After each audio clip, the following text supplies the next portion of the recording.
ये सर. ठीक आहे. Good evening all again. And चांगला म्हणजे सिक्वेन्स आपण वानखेडे साहेब आणि बहाले साहेब चांगला ठेवला. म्हणजे immediately after conduct rules, discipline and appeal rules. तर कंडक्ट रूल्स मध्ये आपल्याला काय काय मिसकंडक्ट आहेत किंवा काय केल्यामुळे आपण कारवाईचे पात्र असू शकतो ते सांगितलं असेल. आणि आपले विरुद्ध जे कारवाई बिकॉज ऑफ मिसकंडक्ट होऊ शकते त्याच्या प्रोसिजरल पार्ट या MCSR म्हणजे MCS discipline and appeal rules 1979 मध्ये आम्ही कव्हर करण्याचा प्रयत्न करतो. माझ्याकडे थोडासा रेडी मटेरियल होता म्हणून आम्ही शेअर केला पीपीटीच्या फॉर्मॅटमध्ये. Next slide please. ओके, मी पहिल्या दिवशी एक शेअर केला होता, म्हणजे फक्त रेड पार्ट पहा. हे जनरल कंडिशन्स ऑफ सर्व्हिसेस म्हणजे आजचे रूलचा भाग नाही, तथापि महाराष्ट्र नागरी सेवेतील सर्वसाधारण अटी व शर्ती जनरल कंडिशन्स ऑफ सर्व्हिसेस खाली लिहिलेलं आहे. रूल नंबर 34 आहे, whole time of government servant to be at the disposal of government. परत रिपीट करतो, जरी आपले ड्युटी अवर्स डिफाईन्ड असतील, जरी आपला काम करण्याची मर्यादा 9 तास 10 तास, तथापि आपले 24 तास right from the day of appointment till our retirement, death, resignation, voluntary retirement, प्रत्येक मुवमेंट गव्हर्नमेंटचे डिस्पोजलवर असते. संध्याकाळच्या 7 वाजलेला आहे. वानखेडे साहेबांकडून मला आदेश आहे लेक्चरसाठी फॉर गव्हर्नमेंट पर्पज, आणि आम्ही नकार देऊ शकत नाही की माझे ड्युटी संपले म्हणून आता मला करता येत नाही. Okay, so I am delivering a lecture. मी तुमच्याशी संवाद साधतो as a part of government duty for which government can compel me even after my office hours. So I can not deny the government की आमचे duty hours संपलेले आहे. म्हणून नेहमी लक्षात ठेवायचे, every movement of us is at the disposal of government unless otherwise is directed. With this principle, next slide. हे rule समजण्यासाठी 2 terms खूप महत्वाची, 2 किंवा 3 टर्म्स. एक आहे अपॉइंटिंग अथॉरिटी. अपॉइंटिंग अथॉरिटी सर्वांना समजते. अशी अथॉरिटी ज्याला एखाद्या कॅडरला किंवा एखाद्या रँकचे अधिकारीला किंवा एखाद्या व्यक्तीला अपॉइंट करण्याची, नियुक्ती करण्याची, नेमणूक करण्याची अधिकार जर असतील तर अशी अथॉरिटीला अपॉइंटिंग अथॉरिटी म्हणतो. हे आपले डेफिनिशन क्लॉज मध्ये आहे. फॉर एक्झाम्पल, ग्रुप ए आणि ग्रुप बी महाराष्ट्र फॉरेस्ट सर्व्हिसेस मध्ये किंवा महाराष्ट्र सेवे अंतर्गत ग्रुप ए आणि बी चे जेवढे शासकीय सेवक असतील, वन खाता असो, PWD असो, फायनान्स डिपार्टमेंट असो, रेव्हेन्यू विभाग असेल, सिंचन विभाग असेल, प्रत्येक शासकीय सेवक group A, group B, group C किंवा ग्रुप डी या 4च कॅटेगरीमध्ये बसत असतो.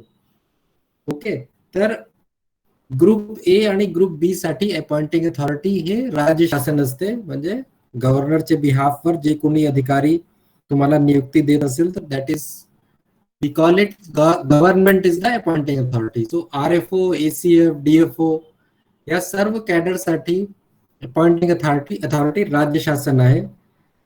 ग्रुप सी मध्ये आपल्याकडे फॉरेस्टर आहेत, गार्ड आहेत. फॉरेस्टरची अपॉइंटिंग अथॉरिटी CCF, फॉरेस्ट गार्डची अपॉइंटिंग अथॉरिटी DCF.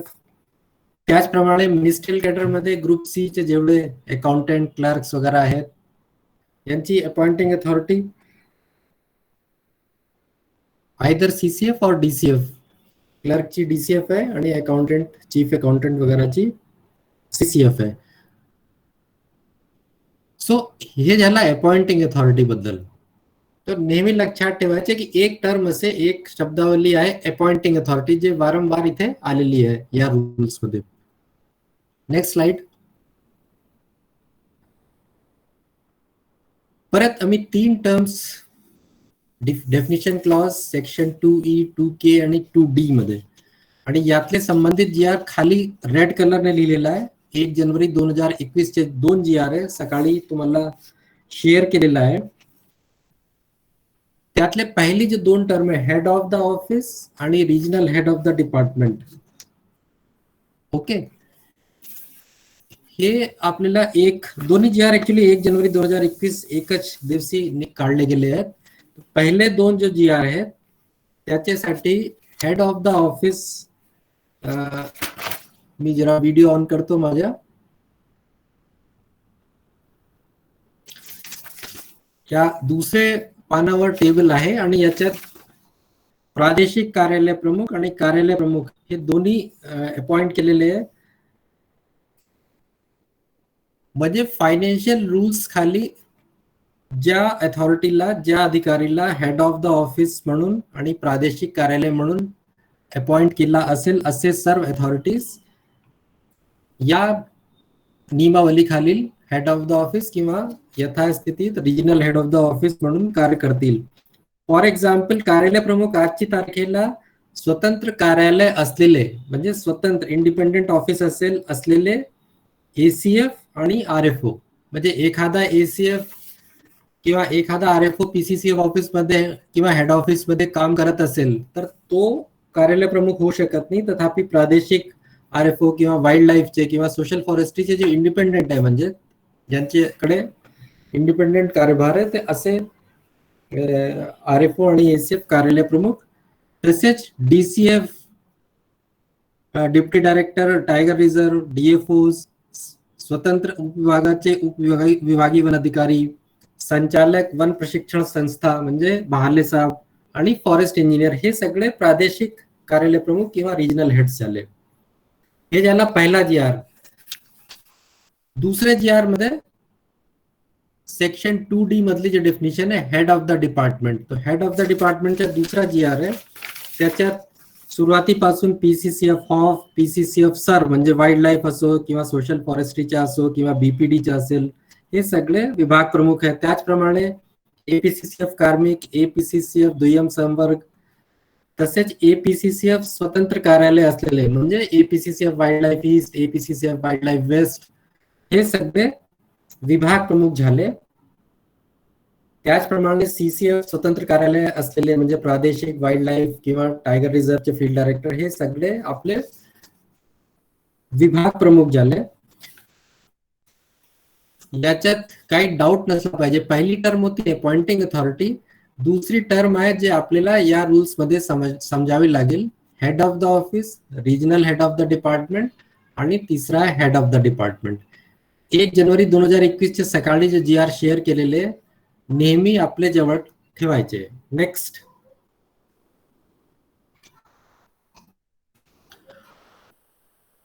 ओके.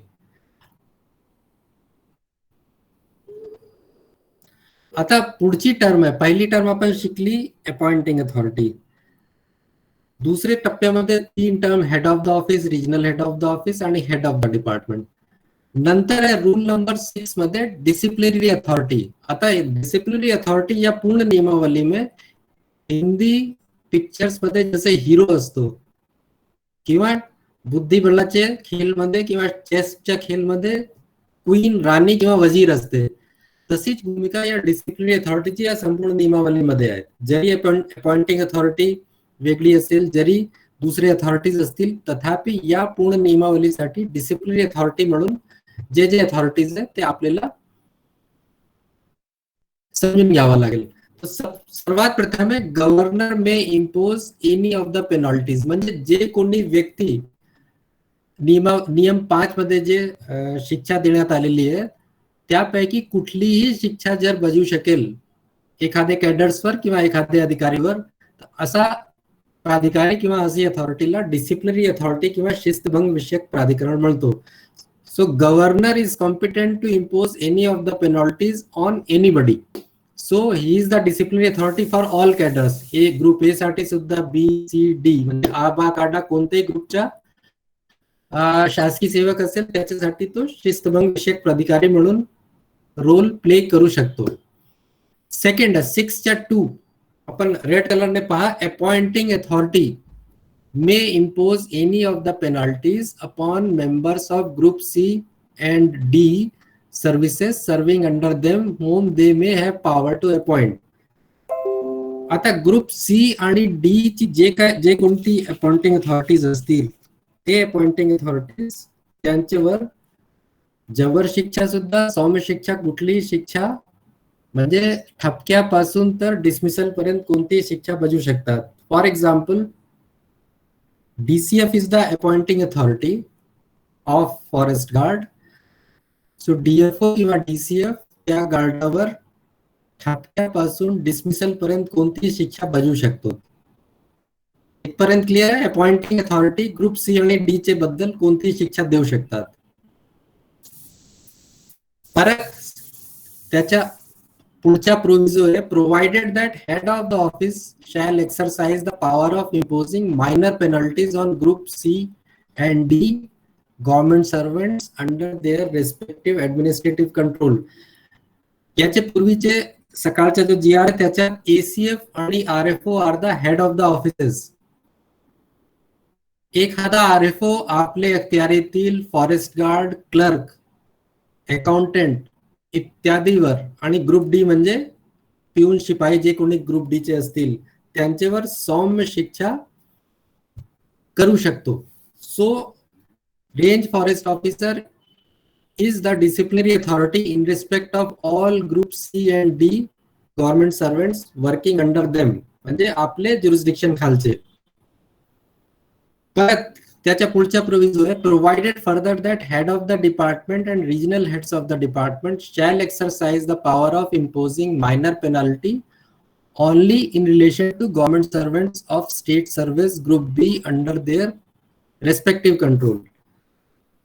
अर्थात असा आहे की हेड ऑफ द डिपार्टमेंट जे आता वरती आपण वाचला, हेड ऑफ द डिपार्टमेंट कोण झाले? PCCF, APCCF वगैरे. आणि रिजनल हेड कोण झाले? आपले DCF, DFO, स्वतंत्र उपविभागाचे उपविभागीय वन अधिकारी. असे सगळे आपले खालचे ग्रुप बी म्हणजे रेंज फॉरेस्ट ऑफिसर पर्यंतचे अधिकाऱ्यांवर सौम्य शिक्षा इम्पोज करू शकतात. इथपर्यंत कोणाला काही डाऊट असेल? कारण की हे समजून घेणे आवश्यक की कोण कोणावर काय करू शकतो. कोणाला डाऊट असेल तर विचारू शकतात. This is very much confusing. परत आपल्याला समजून घेतला पाहिजे की appointing authority may appoint any authority, but there is an authority called the disciplinary authority म्हणजे शिस्तभंग विषयक प्राधिकरण. वेगवेगळे कॅडरसाठी, वेगवेगळे ग्रुपसाठी वेगवेगळे अथॉरिटीज डिफाईन करण्यात आलेली आहे. कोणती परिस्थितीमध्ये सौम्य शिक्षा देऊ शकतो, कोणती परिस्थितीमध्ये जबर शिक्षा देऊ शकतो, याचा उल्लेख रूल 6 मध्ये क्लिअर कट आलेला आहे. लास्ट आहे, provided that head of the department म्हणजे PCCF of, PCCF wild life, PCCF budget, PCCF social forestry, APCCF स्वतंत्र जेवढे ऑफिसेस वाले आहेत ते आपले खालचे ग्रुप A म्हणजे DFO पर्यंतचे लोकांना सौम्य शिक्षा देऊ शकतात. Next slide. सर. हाँ यस, मागची स्लाइड प्लीज. हाँ यस प्लीज सर, इसमें आपने माइनर पेनल्टीज हाईलाइट की है सर. तो सर 5 जून 2018 का एक परिपत्रक है सर, उसमें बोला गया है शासकीय कर्मचाऱ्यास केवळ किरकोळ शिक्षा करणाऱ्या सक्षम असणारा शिस्तभंग विषयक प्राधिकारी त्या शासकीय कर्मचाऱ्याविरुद्ध नियम 8 अन्वये जबर शिक्षा करण्याची शिस्तभंग विषय कार्यवाही शुरू करेल. दैट मीन सर, अगर से इसमें माइनर पेनल्टी जिसको अधिकार है, नहीं मैं आ रहा हूँ, वो जो तुम पूछ रहे हो वो आगे वाली स्लाइड में, तो उसको अधिकार है, यानी माइनर पेनल्टी के साथ वो मेजर पेनल्टी की कार्यवाही भी शुरू कर सकता है. मैं आगे आगे कवर करने वाला हूँ. अभी तक वो चीज आया नहीं है, वो आगे है, कवर्ड है. Okay okay sir, okay. इथपर्यंत काय डाऊट असेल तर आपण विचारू शकतात. आपल्याला समजून घेण्याची आवश्यकता आहे की 3 authorities under the name of head of the office, regional head of the office आणि हेड ऑफ द डिपार्टमेंट असे 3 प्राधिकरण डिफाईन केलेले आहे. मराठीमध्ये जर सांगायचे असेल तर कार्यालय प्रमुख, प्रादेशिक विभाग प्रमुख आणि विभाग प्रमुख. ओके. प्रत्येक कॅडर कोणत्याही ना कोणत्याही अथॉरिटी कडून रेग्युलेट होतो आणि सौम्य शिक्षा आणि जबर शिक्षा कोण कोणावर कोणती परिस्थितीपर्यंत करू शकतो, म्हणजे कोणते एक्सटेंट पर्यंत करू शकतो, हे रूल 6 मध्ये डिफाईन करण्यात आलेलं आहे. याच्या लास्टचा भाग एक असा आहे जो स्पेशल पॉवर प्रोव्हाइड करतो. नेक्स्ट, आता MREGS खाली किंवा EGS, सुरुवातीला EGS होता. EGS मध्ये संपूर्ण EGS ची योजना अंमलबजावणी करण्याची जबाबदारी रेव्हेन्यू प्राधिकरणावर होतो. म्हणून जरी तो आपल्या खात्याचा नसला किंवा जरी आपण त्याचे डायरेक्ट कंट्रोल मध्ये नसले, तरी फक्त EGS चे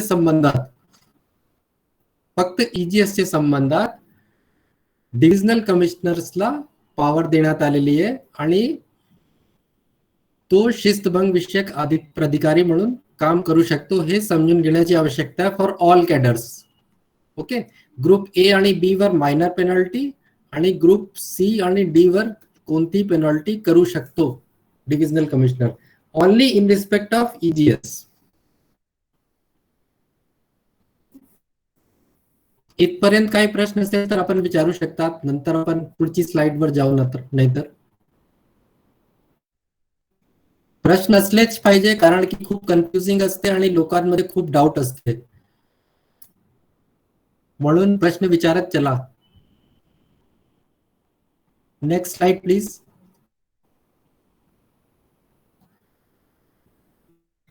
डिसिप्लिन अथॉरिटीच्या याच नियमावलीमध्ये सस्पेन्शन पण कवर्ड आहे रूल नंबर 4 मध्ये. Normally it is not a punishment, शिक्षा नाही आहे, तथापि सामाजिक किंवा समाजात एखादा व्यक्ती सस्पेंड झाला तर बदनामी होतो हे सर्वांना माहित आहे. Otherwise technically it is not a punishment. Next, आता परत एक कन्फ्युजिंग प्रश्न होतो की कोण कोणाला सस्पेंड करू शकतो किंवा निलंबित करू शकतो.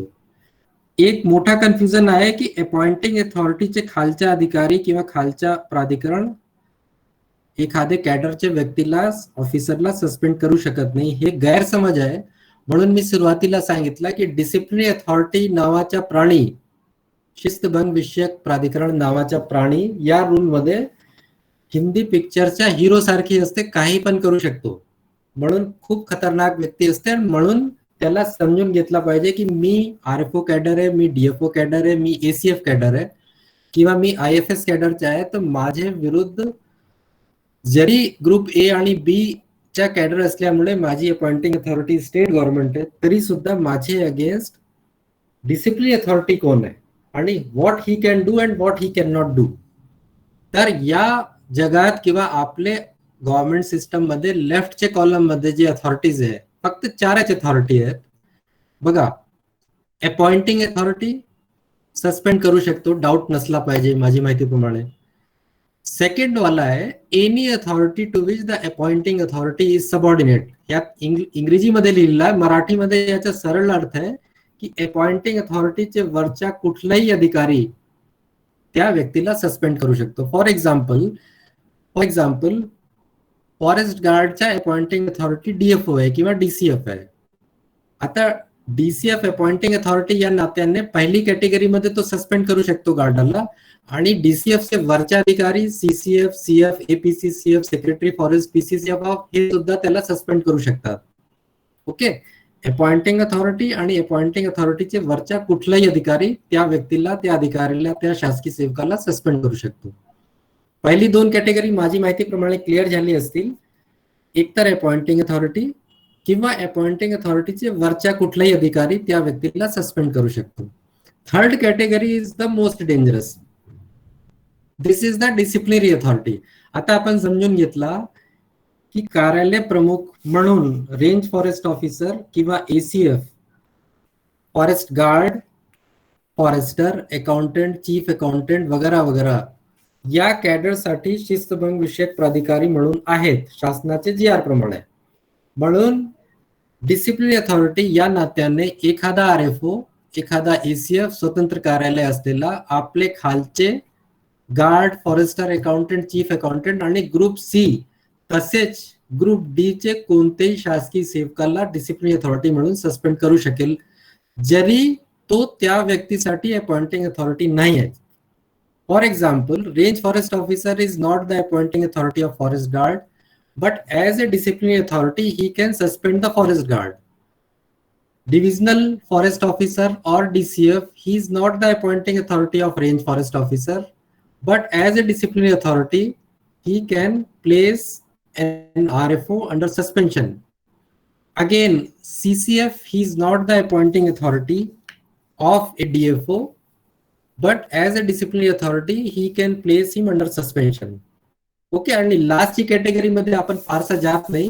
लास्ट मध्ये लिहिलेलं आहे any authority empowered by governor. Governor महोदय ज्याला इम्पॉवर्ड करतील अशी कुठली अधिकारी, प्राधिकारी किंवा यंत्रणा एखाद्या व्यक्तीला सस्पेंड करू शकतो. आपल्यासाठी number 3 is very important. Number 3च्या व्यक्ती he may or may not be our appointing authority, but being a disciplinary authority for our cadre, he can suspend us.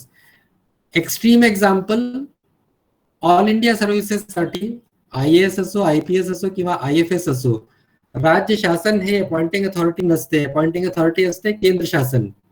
असे जरी असले तरी शिस्तभंग विषयक प्राधिकरण म्हणून राज्य शासनाला त्या IAS किंवा IPS, IFS ला सस्पेंड करण्याची पॉवर्स आहेत. बाकी शिक्षा देण्याचा प्रश्न असेल तर वेगळी गोष्ट आहे, वेगळा प्रोसिजर आहे. पण nothing stops the state government to suspend any IAS, IPS. Although IAS, IPS officers या रूल्स मध्ये कवर्ड नाहीये. बिंग ऑल इंडिया सर्व्हिस वेगवेगळा रूल आहे. आता इथपर्यंत कोणाला डाऊट असेल तर प्लीज विचारून घ्या. माझी माहितीप्रमाणे प्रश्न असले पाहिजे.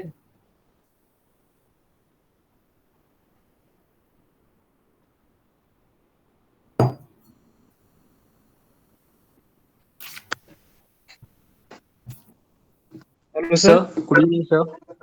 गुड इव्हनिंग सर, डिसिप्लिनरी ऑथॉरिटीने जर एखाद्या कर्मचाऱ्याला सस्पेंड केलं तर त्याला विदिन 24 आवर अपॉइंटिंग ऑथॉरिटीच्या मीन्स त्याच्या जे डिसिजन आहे त्याला सहमती असल्याचं लेटर आवश्यक असतं का? नाही. प्रश्न चांगला आहे आपला. आपला प्रश्न असा आहे की जर सस्पेंड करणारी अथॉरिटी डिसिप्लिनरी अथॉरिटी असेल आणि तो अपॉइंटिंग अथॉरिटी स्वतः नसेल तर काय करावं लागेल. तर नियमावलीमध्ये प्रोसिजरल पार्ट असा आहे, हे आपला मॅन्युअल ऑफ इन्क्वायरी किंवा रूल्सच भाग आहे. त्या अंतर्गत जेव्हा आपण अशी परिस्थितीमध्ये सस्पेंड करतो, आपण स्वतः अपॉइंटिंग अथॉरिटी नाही आहे तथापि आपण सस्पेंड केला एखाद्या व्यक्तीला, तर आपल्याला त्याच ऑर्डरची एक कॉपी अपॉइंटिंग अथॉरिटीला इंडोर्स करावी लागते. आणि त्या ठिकाणी एक हेडिंग असते की ज्या परिस्थितीमध्ये निलंबन करावा लागला त्या परिस्थितीचे वर्णन. So under what circumstances suspension was made, हे इंडोर्समेंट लगेच अपॉइंटिंग अथॉरिटीला जाते. आणि त्यात सहमती असहमतीचा प्रश्न नाही, कारण you are empowered. But just because you are lower in rank to the appointing authority, you are just communicating the circumstances under which you have made the suspension order. That's all. त्याच्यात सहमती असहमतीचा प्रश्न नाही. जर तुमची appointing authority किंवा वरची authority तुमच्या ऑर्डरशी सहमत नसेल तर सस्पेन्शन रिवोक केला जाऊ शकते. तो पुढची स्लाइड्स मध्ये कव्हर्ड आहे.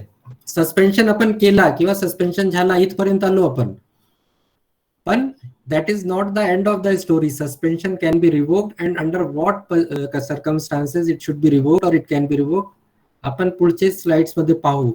पण इथपर्यंत आपण आतापर्यंत काय काय कव्हर केला. आपण कव्हर केला अपॉइंटिंग अथॉरिटी, आपण केला cover head of the offices, regional heads, head of the department, त्याच्यानंतर डिसिप्लिनरी अथॉरिटी आणि सस्पेन्शन्स हे कोणकोणती अथॉरिटी करू शकतात इथपर्यंत आलोय फक्त. आता रिवोक कसं करायचे, सस्पेन्शनची कालावधी काय राहील आणि शिक्षा कशी द्यायची आपण पुढे येतो. पुढे जाता येईल का आपल्याला? Yes sir. Okay, next slide please. Good evening sir. हा, गुड इव्हनिंग सर. असं क्वेश्चन आहे माझं सर की ज्यावेळेस हे डिसिप्लिनरी पॉवर मिळते की त्याच्या अंडर असणाऱ्यांना सस्पेंड करू शकतात, त्याआधी त्यांनी शोकॉज देणं किंवा एखादं काहीतरी त्यांना बंधन असेल ना सर, की अचानक असे काढता येत नसेल सस्पेन्शन ऑर्डर. येस, बंधन असला पाहिजे. कोणतीही पॉवर किंवा कोणतीही शक्ती विदाउट एनी बंधन म्हणजे बंधन मर्यादा शिवाय येऊ शकत नाही. जगामध्ये कोणतीही power, leave apart this rules and technicalities, कोणतेही अधिकार किंवा शक्ती कर्तव्य आणि मर्यादा शिवाय होऊ शकत नाहीये. म्हणून आता आपण सांगितलं की जर डिसिप्लिन अथॉरिटीला सस्पेंड करण्याची पॉवर आहे, तर याचा अर्थ ऐसा नहीं कि डंडा लेके निकल गए सुबह से और रास्ते में जो मिला उसको सस्पेंड कर दिया, वैसा नहीं है. That is why the rule demands that once you issue the suspension order, the copy of that order itself should be endorsed to your appointing authority, stating the reasons as to what compelled you to issue that suspension order. Okay, सस्पेन्शनचा effect काय असतो? सस्पेन्शनचा effect असा असते की त्या व्यक्तीला शिक्षा नाही झालेली आहे, तथापि त्याला नोकरीपासून, सर्व्हिसेस पासून तुम्ही बाजूला ठेवलेला आहे, तथापि सबसिस्टन्स अलाउन्स किंवा उदरनिर्वाह भत्त्याच्या स्वरूपात त्याला 50% किंवा 3 महिन्यानंतर 75% तुम्ही अदा करणार, तुम्ही म्हणजे शासन. याचाच अर्थ असा झाला की त्या व्यक्तीला कोणतीही शिक्षा न करता, त्याच्याकडून कुठलंही काम न करून घेता त्याला 50% पर्यंत किंवा 75% पर्यंत आपण पगार देतो at the cost of public expenditure. So that is not desirable, कारण की तुम्ही दुसरा अपॉइंटमेंट पण करू शकत नाही, कारण की वेकेन्सी नाही क्रिएट झाली आहे. तो अजून सर्व्हिसवर आहे, फक्त तुम्ही सेवा करण्यापासून लांब ठेवलेला आहे. म्हणून तुमच्या इंटिमेशन गेल्यानंतर जर वरिष्ठांना पटत नसेल तर ते रिवोक करू शकतात सस्पेन्शन ऑर्डर.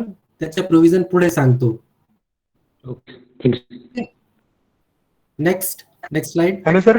सर एक मिनिट सर. येस. याचा प्रश्न असा होता की कारण तर जस्टिफाय त्याच्यावर दिलेलं आहे, as a procedure whether the explanation of a person is required to be asked before issuing the suspension order.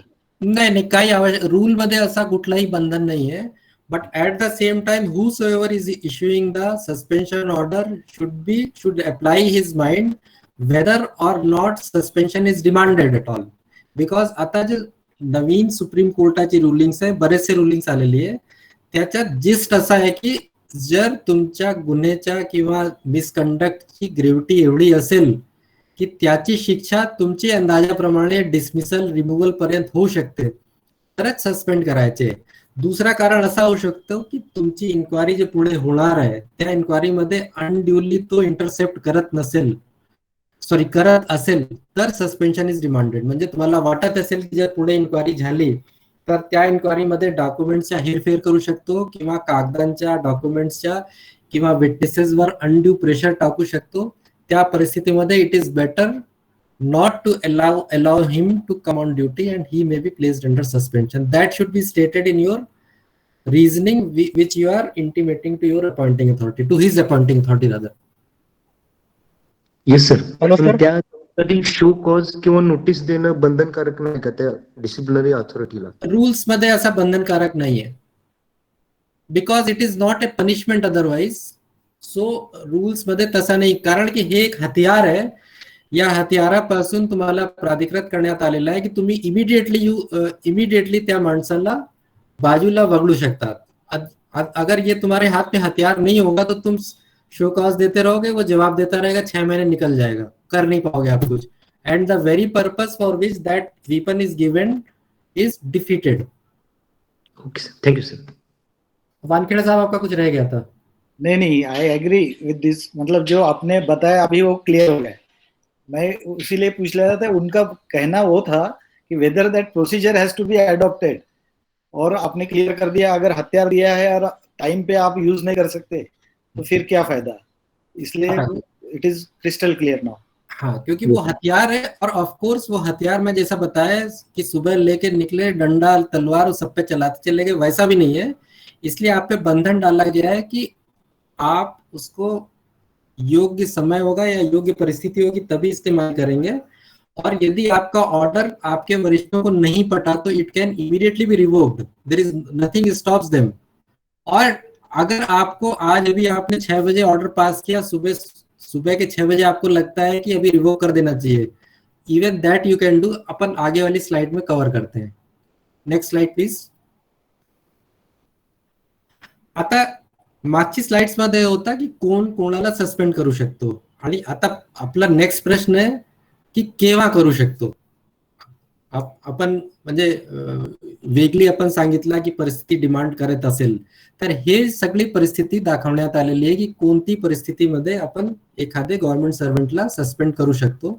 This is covered under rule 4. पहिला पॉइंट आहे, when a disciplinary proceeding against him is contemplated or is pending, म्हणजे disciplinary proceeding त्याच्या विरुद्ध प्रस्तावित आहे किंवा pending आहे, तर त्या परिस्थितीमध्ये आपण करू शकतो. सेकंड आहे, wear in the opinion of authority aforesaid he has engaged himself in activities prejudicial to the interest of security of the state. Okay, म्हणजे तुम्ही राज्याला किंवा देशाच्या हिताची गोष्ट नाहीये त्या गोष्टीमध्ये स्वतःला गुंतवतात, त्या स्थितीमध्ये सस्पेंड होऊ शकतात आपण. Lastly, where case against him in respect of any फौजदारी केस, म्हणजे क्रिमिनल इन्व्हेस्टिगेशन वगैरेचे प्रकरण असेल तर आपण सस्पेंड करू शकतात. ओके, एक प्रकार असतो आपल्याला डीम्ड सस्पेन्शनचा, मानवी निलंबन. ते लास्टचा जो पॉइंट आहे, government servant shall be deemed to have been placed under suspension by order of appointing authority with effect the date of his detention if he is detained in the police or judicial custody where a criminal charge or otherwise for a period exceeding 48 hours 48 hours, म्हणजे 48 hours पेक्षा जास्त जर custody judicial किंवा police custody झाली तर suspend करू शकतो. पण इथे एक रायडर आहे, ब्ल्यू कलर मध्ये लिहिलं आहे, by the order of an appointing authority. मानवी निलंबनचा अधिकार फक्त आणि फक्त अपॉइंटिंग अथॉरिटीला ऑर्डर द्यावा लागतो. त्या केसमध्ये जर डिसिप्लिनरी अथॉरिटी अपॉइंटिंग अथॉरिटीच्या पेक्षा खालची रँकची असली तर त्याला मानवी निलंबनचे ऑर्डर काढता येत नाही. It is only the appointing authority. म्हणजे एसीबीचे केसेस असतात बरेचसे वेळी, आणि एसीबीचे केसेसमध्ये किंवा इतर फौजदारी केसेसमध्ये 48 आवर्स पेक्षा जास्त कस्टडी होऊन जाते. आणि समजा आरएफओ कॅडरच्या व्यक्ती असेल एसीबीच्या केसमध्ये, तर डीसीएफ ऑर्डर काढू शकत नाही, सीसीएफ ऑर्डर काढू शकत नाही, पीसीसीएफ ऑर्डर काढू शकत नाही. It is only Atul Kode म्हणजे जॉईंट सेक्रेटरी किंवा ऑन बिहाफ ऑफ गव्हर्नर, गव्हर्नमेंटचा ऑर्डर लागेल मानवी निलंबनासाठी. Okay, that is clear. म्हणजे जर फॉरेस्टर कॅडरच्या व्यक्ती असेल तर डिसिप्लिनरी अथॉरिटी म्हणून रेंज फॉरेस्ट ऑफिसर, एसीएफ साहेब, डीएफओ साहेब, डीसीएफ साहेब हे मानवी निलंबनचे ऑर्डर काढू शकत नाही. So that is the difference between normal suspension and deemed suspension. Sir, deemed suspension नंतर अशी फॉर्मल ऑर्डर काढणे जरुरी आहेच. फॉर्मल ऑर्डर काढणे यामुळे जरुरी आहे की लोकांना कन्सर्न अथॉरिटीला माहित असला पाहिजे की that person has been suspended. Actually deemed suspension means suspend झालेला आहे, but how the other person, other authorities ज्याला पगार काढायचे, ज्याला सबसिस्टन्स अलाउन्स काढायचे किंवा सस्पेन्शनचे पुढे जे जे म्हणजे कारवाई अपेक्षित आहे त्या अथॉरिटीजना माहित पडला पाहिजे की सस्पेंड झालेला आहे व्यक्ती, म्हणून ते ऑर्डर आवश्यक आहे. आणि that order can only be issued by the appointing authority. No authority below the appointing authority. Is that clear? Yes, sir. And that order will be the suspension will be after the elapse of 48 hours or the time at which he was arrested. एकदम clear लिहिला A मध्ये वाचा, with effect the date of his detention. Yes, sir. म्हणून त्याला मानवी म्हणतात. म्हणजे 48 तासापर्यंतचे कालावधी तुम्हाला मोजावी लागेल. द मोमेंट घड़ी की सुई 48 घंटा पार करती है तो आप सस्पेंड करेंगे, but from the date of his detention. Clear आहे. आणि सेकंड केस आहे with effect from the date of his conviction, म्हणजे कोर्टामध्ये कन्व्हिक्शन सिद्ध अपराध झालेला आहे तर with effect from the date of his conviction वगैरे वगैरे. आपल्याला ए चा वापर जास्त करावा लागतो in comparison to B. So A is very important. मानवी सस्पेन्शन आणि मानवी सस्पेन्शनच्या ऑर्डर काढणारा सक्षम प्राधिकरण कोण आहेत? यवतमाळ मध्ये एक रेंज फॉरेस्ट ऑफिसर होते, मी नाम सांगत नाही. 97 म्हणजे त्यांच्या सस्पेन्शन 10 किंवा 12 वर्षापर्यंत कायम राहिला आणि 12 वर्षानंतर तो सस्पेन्शन कालावधी डिसाइड झाली. पण गंमतची गोष्ट अशी होती, त्यांच्या केस हे 48 तासाची कॅटेगरी मध्ये होता, पण that order was issued by the then conservator which was invalid. पण ही गोष्ट त्यांनी मॅट मध्ये किंवा हायकोर्टामध्ये केव्हाही सांगितली नाही. जर सांगितली असती तर तो ऑर्डरच नल अँड वाईट झाला असता.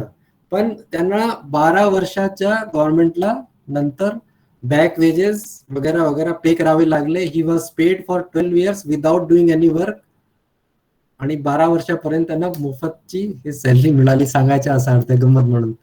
So it is very important that who has to issue that order. हे आपल्याला बरेचसे लोकांना माहित नसतात आणि 48 तासचे नावाखाली कोणतेही व्यक्ती कोणाला सस्पेंड करते, but he should be the appointing authority. So we should be very clear.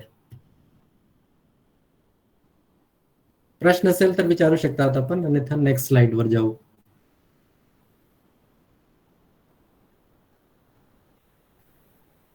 Sir, अशी सस्पेन्शन ऑर्डर 48 तासात येणं गरजेचं आहे की फक्त मानवी तारीख त्यामध्ये 48 कारण की तुम्हाला 48 तासापर्यंत वाट पाहावी लागेल.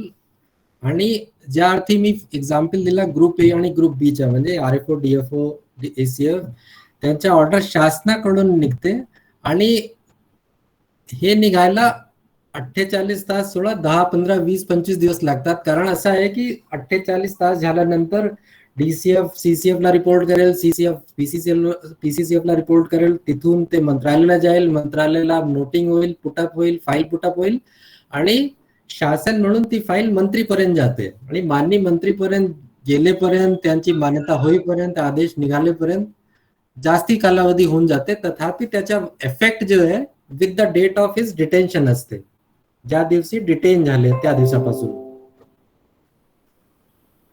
पण for all practical purposes he is under deemed suspension, जे त्याला कामावर येता येत नाही.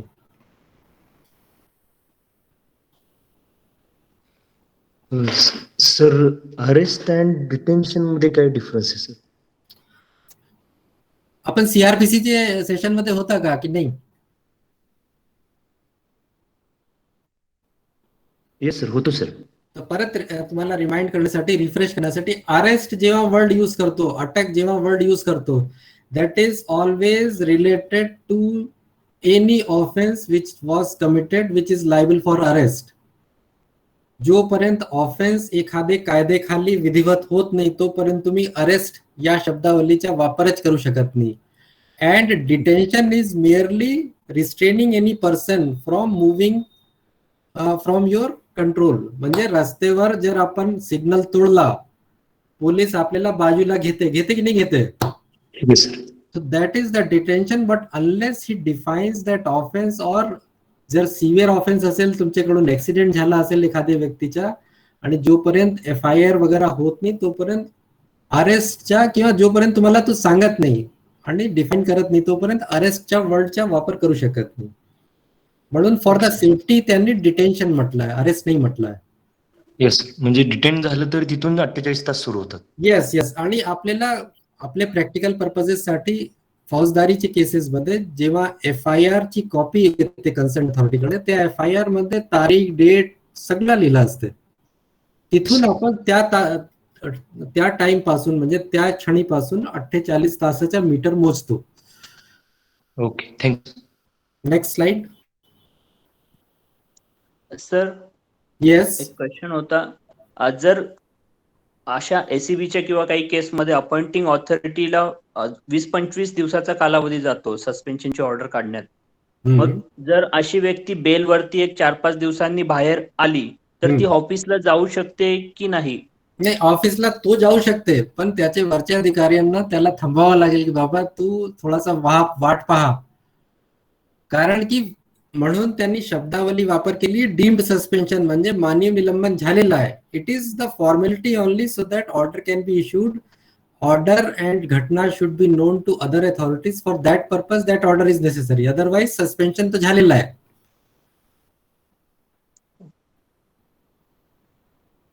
म्हणजे ऑफिस अटेंड नाही करू शकणार, जाऊ शकतो तिथे. त्याला जाण्यापासून, म्हणजे त्याची इच्छा राहिली तर आता तुम्हाला म्हणजे बलपूर्वक किंवा त्याला कन्व्हिन्स करावं लागेल की बाबा तू आदेश येत आहे तू घरी बस, वाट पहा, आणि जेव्हा तुम्हाला रिवोक होईल सस्पेन्शन किंवा दुसरे ऑर्डर्स येतील तरच तुम्हाला ऑफिसमध्ये येता येईल. तसं रिटर्न देण्याची गरज नाही, असंच त्याला थांबवू शकता. रिटर्न द्या, तुम्हाला पाहिजे तर रिटर्न देऊ शकता. त्याला ओरली पटत नसेल तर तुम्हाला रिटर्न द्यावं लागेल की बाबा येऊ नका. Okay, that will become your order, and that if that order is defied और त्या ऑर्डरच्या किंवा आदेशाचे उल्लंघन केलं तर दुसरा चार्ज त्याच्यावर होईल. Yes sir. ठीक आहे. नेक्स्ट हॅलो, प्रश्न आहे का कोणाचे? एखाद्या हा, ये. केसमध्ये 24 तासाच्या त्याला जामीन मिळाला. नाही, परत हा सर अटकपूर्व जामीन घेतला तर अटकच नाही झाली ना. अटकपूर्व जामीन घेतला हा आणि त्याला अटक झाली पण 24 तासात जामीन मिळाला, 48 तासाच्या अगोदर मिळाला जामीन, तर त्या केसमध्ये तो सस्पेंड होईल का सर?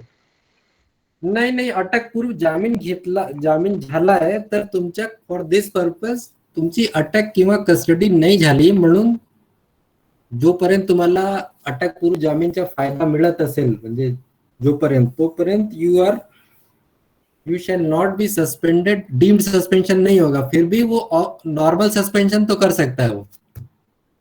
ऐसा मतलब आपको कोई अमृत नहीं मिल गया है कि अटक पूर्व बेल मिल गई है तो कुछ नहीं होगा, क्योंकि डीम्ड सस्पेंशन नहीं होगा, बट किसी को लगता है आपके डिसिप्लिनरी अथॉरिटी को तो नॉर्मल सस्पेंशन कर सकता है. ओके सर, बराबर है. यस. तो अब आ जाते हैं अपन रूल 4-5 पे. अभी आपने कर दिया सस्पेंशन, अब किसी का प्रश्न था रिवोक कैसे करेंगे, तो बहुत सिंपल है, एकदम सिंपल काम है.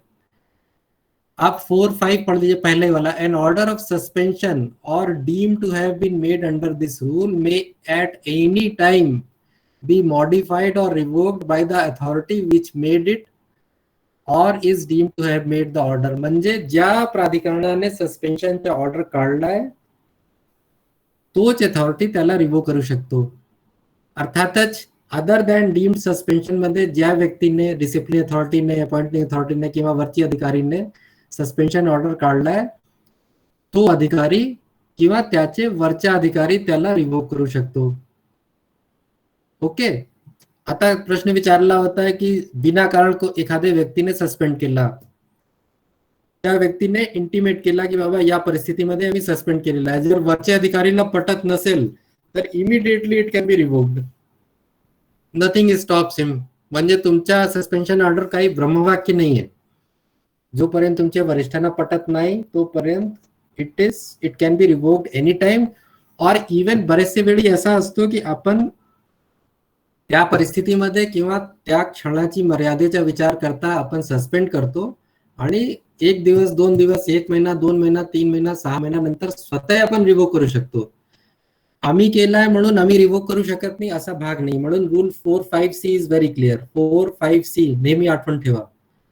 ज्यांनी सस्पेन्शन ऑर्डर काढलाय त्या प्राधिकरणाने किंवा त्याचे वरचे प्राधिकरणाने त्याला रिवोक करता येईल. सर, डिसिप्लिनरी ऑफिसरने सपोज त्याला सस्पेंड केलं आणि नंतर रिइन्स्टेट करतो तो केला, करू शकतो, हा, बरोबर आहे? परंतु जो अपॉइंटिंग ऑथॉरिटी आहे त्याला असं वाटतं की ते जे सस्पेन्शन होतं ते जस्टिफाईड होतं, परत सस्पेंड करू शकतात. म्हणजे वेगळ्याने ते त्याला ऑर्डर काढावं लागेल, म्हणजे त्याला काढावं लागेल, आणि असहमती, त्यांची असहमती काय आहे ते कारण दाखवून मग त्यांना डिसिजन घ्यावं लागेल. म्हणजे there is no need to take the opinion of the appointing authority before reinstatement. नहीं, कोई जरूरत नहीं. इसलिए बड़ा क्लियर दिया क्योंकि ये पनिशमेंट नहीं है otherwise. But that can be used as a क्या बोलते हो, थ्रेटनिंग जैसा हो गया ना. मैं सस्पेंड कर देता हूँ, बाद में तुमको ले लूंगा. अगर आपने ये सब काम मेला फाइडली किया है तो you are also liable for disciplinary action.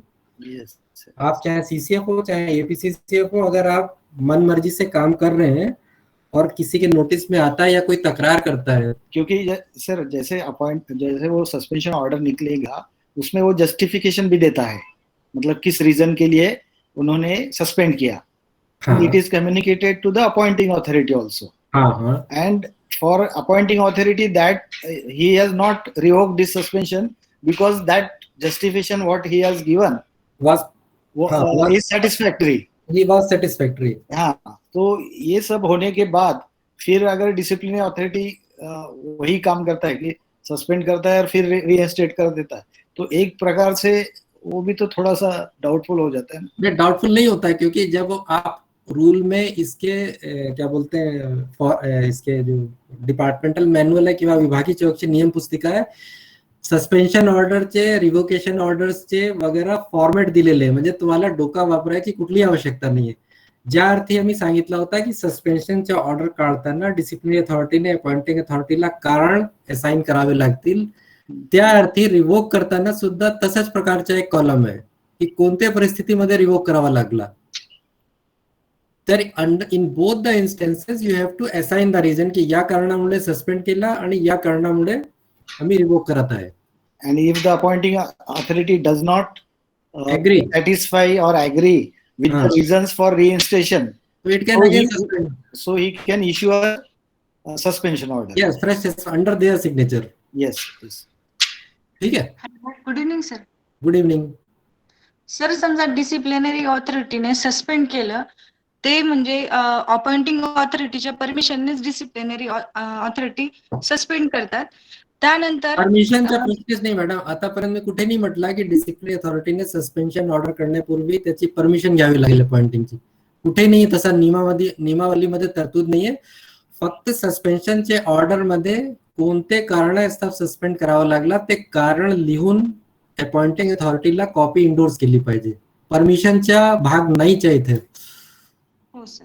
Sir मग डिसिप्लिनरी ऑथॉरिटीने सस्पेंड केल्यानंतर जर आपण अपॉइंटिंग ऑथॉरिटीकडे अपील केलं आणि त्यांना असं लक्षात आलं की हे सस्पेन्शन चुकीचं झालं, सस्पेन्शन ऑर्डरचे अगेन्स्ट अपीलच्या प्रोव्हिजन नाहीये रूल मध्ये. अपीलचा एक वेगळा रूल आहे, 18 आहे बहुतेक. त्यात सस्पेन्शनचे ऑर्डरचे अगेन्स्ट अपीलचा प्रोव्हिजन नाही. तथापि तुम्ही एक प्रशासकीयरित्या निवेदन करू शकतात की साहेब यांनी मला सस्पेंड केलेलं आहे आणि तो माझी माहितीप्रमाणे किंवा अमुक अमुक परिस्थिती विचारात घेता तो वाजवी निर्णय नाहीये, म्हणून आपण आम्हाला रिव्होक करा किंवा आम्हाला सेवेत रिइन्स्टेट करा. That you can always do, and based on your representation it is always open for the appointing authority or the senior official to revoke that order, to reconsider that order. Sir मग appointing ऑथॉरिटीने जर रिव्होक केलं तरी सुद्धा मग ते प्रकरण मंत्रालयात जातं का सर, की स्वतः अपॉइंटिंग ऑथॉरिटी डिसिजन घेऊ शकतात? नाही, आता अपॉइंटिंग अथॉरिटी स्वतः डिसिजन घेऊ शकतात, पण जर अपॉइंटिंग अथॉरिटी स्वतः गव्हर्नमेंट असेल तर प्रकरण गव्हर्नमेंटकडे जावंच लागेल. For example RFO, ACF, DFO या कॅडर्सचे अपॉइंटिंग अथॉरिटी राज्य शासन आहे, तर तो प्रकरण अपॉइंटिंग अथॉरिटीकडे जावंच लागेल.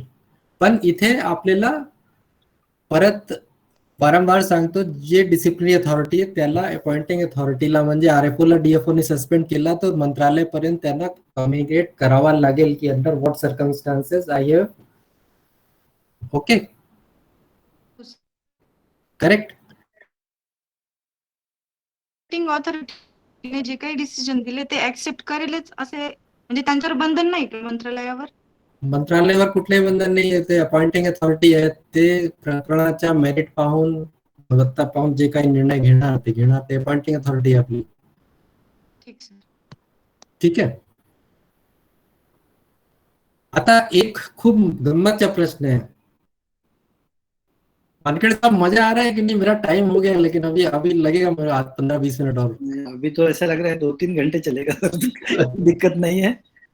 पीपल आर, मतलब हमने टाइम ही इसलिए ऐसा रखा है कि आगे कितने बजे तक चल सकते हैं सर. हाँ, क्योंकि इसमें बहुत सारे डे टू डे ये लोग फेस भी करते होंगे, और एग्जाम का बाजू में जाने दीजिए. एग्जाम के हिसाब से तो ठीक है, बट लोगों को जानने की ये भी रहती है खूब.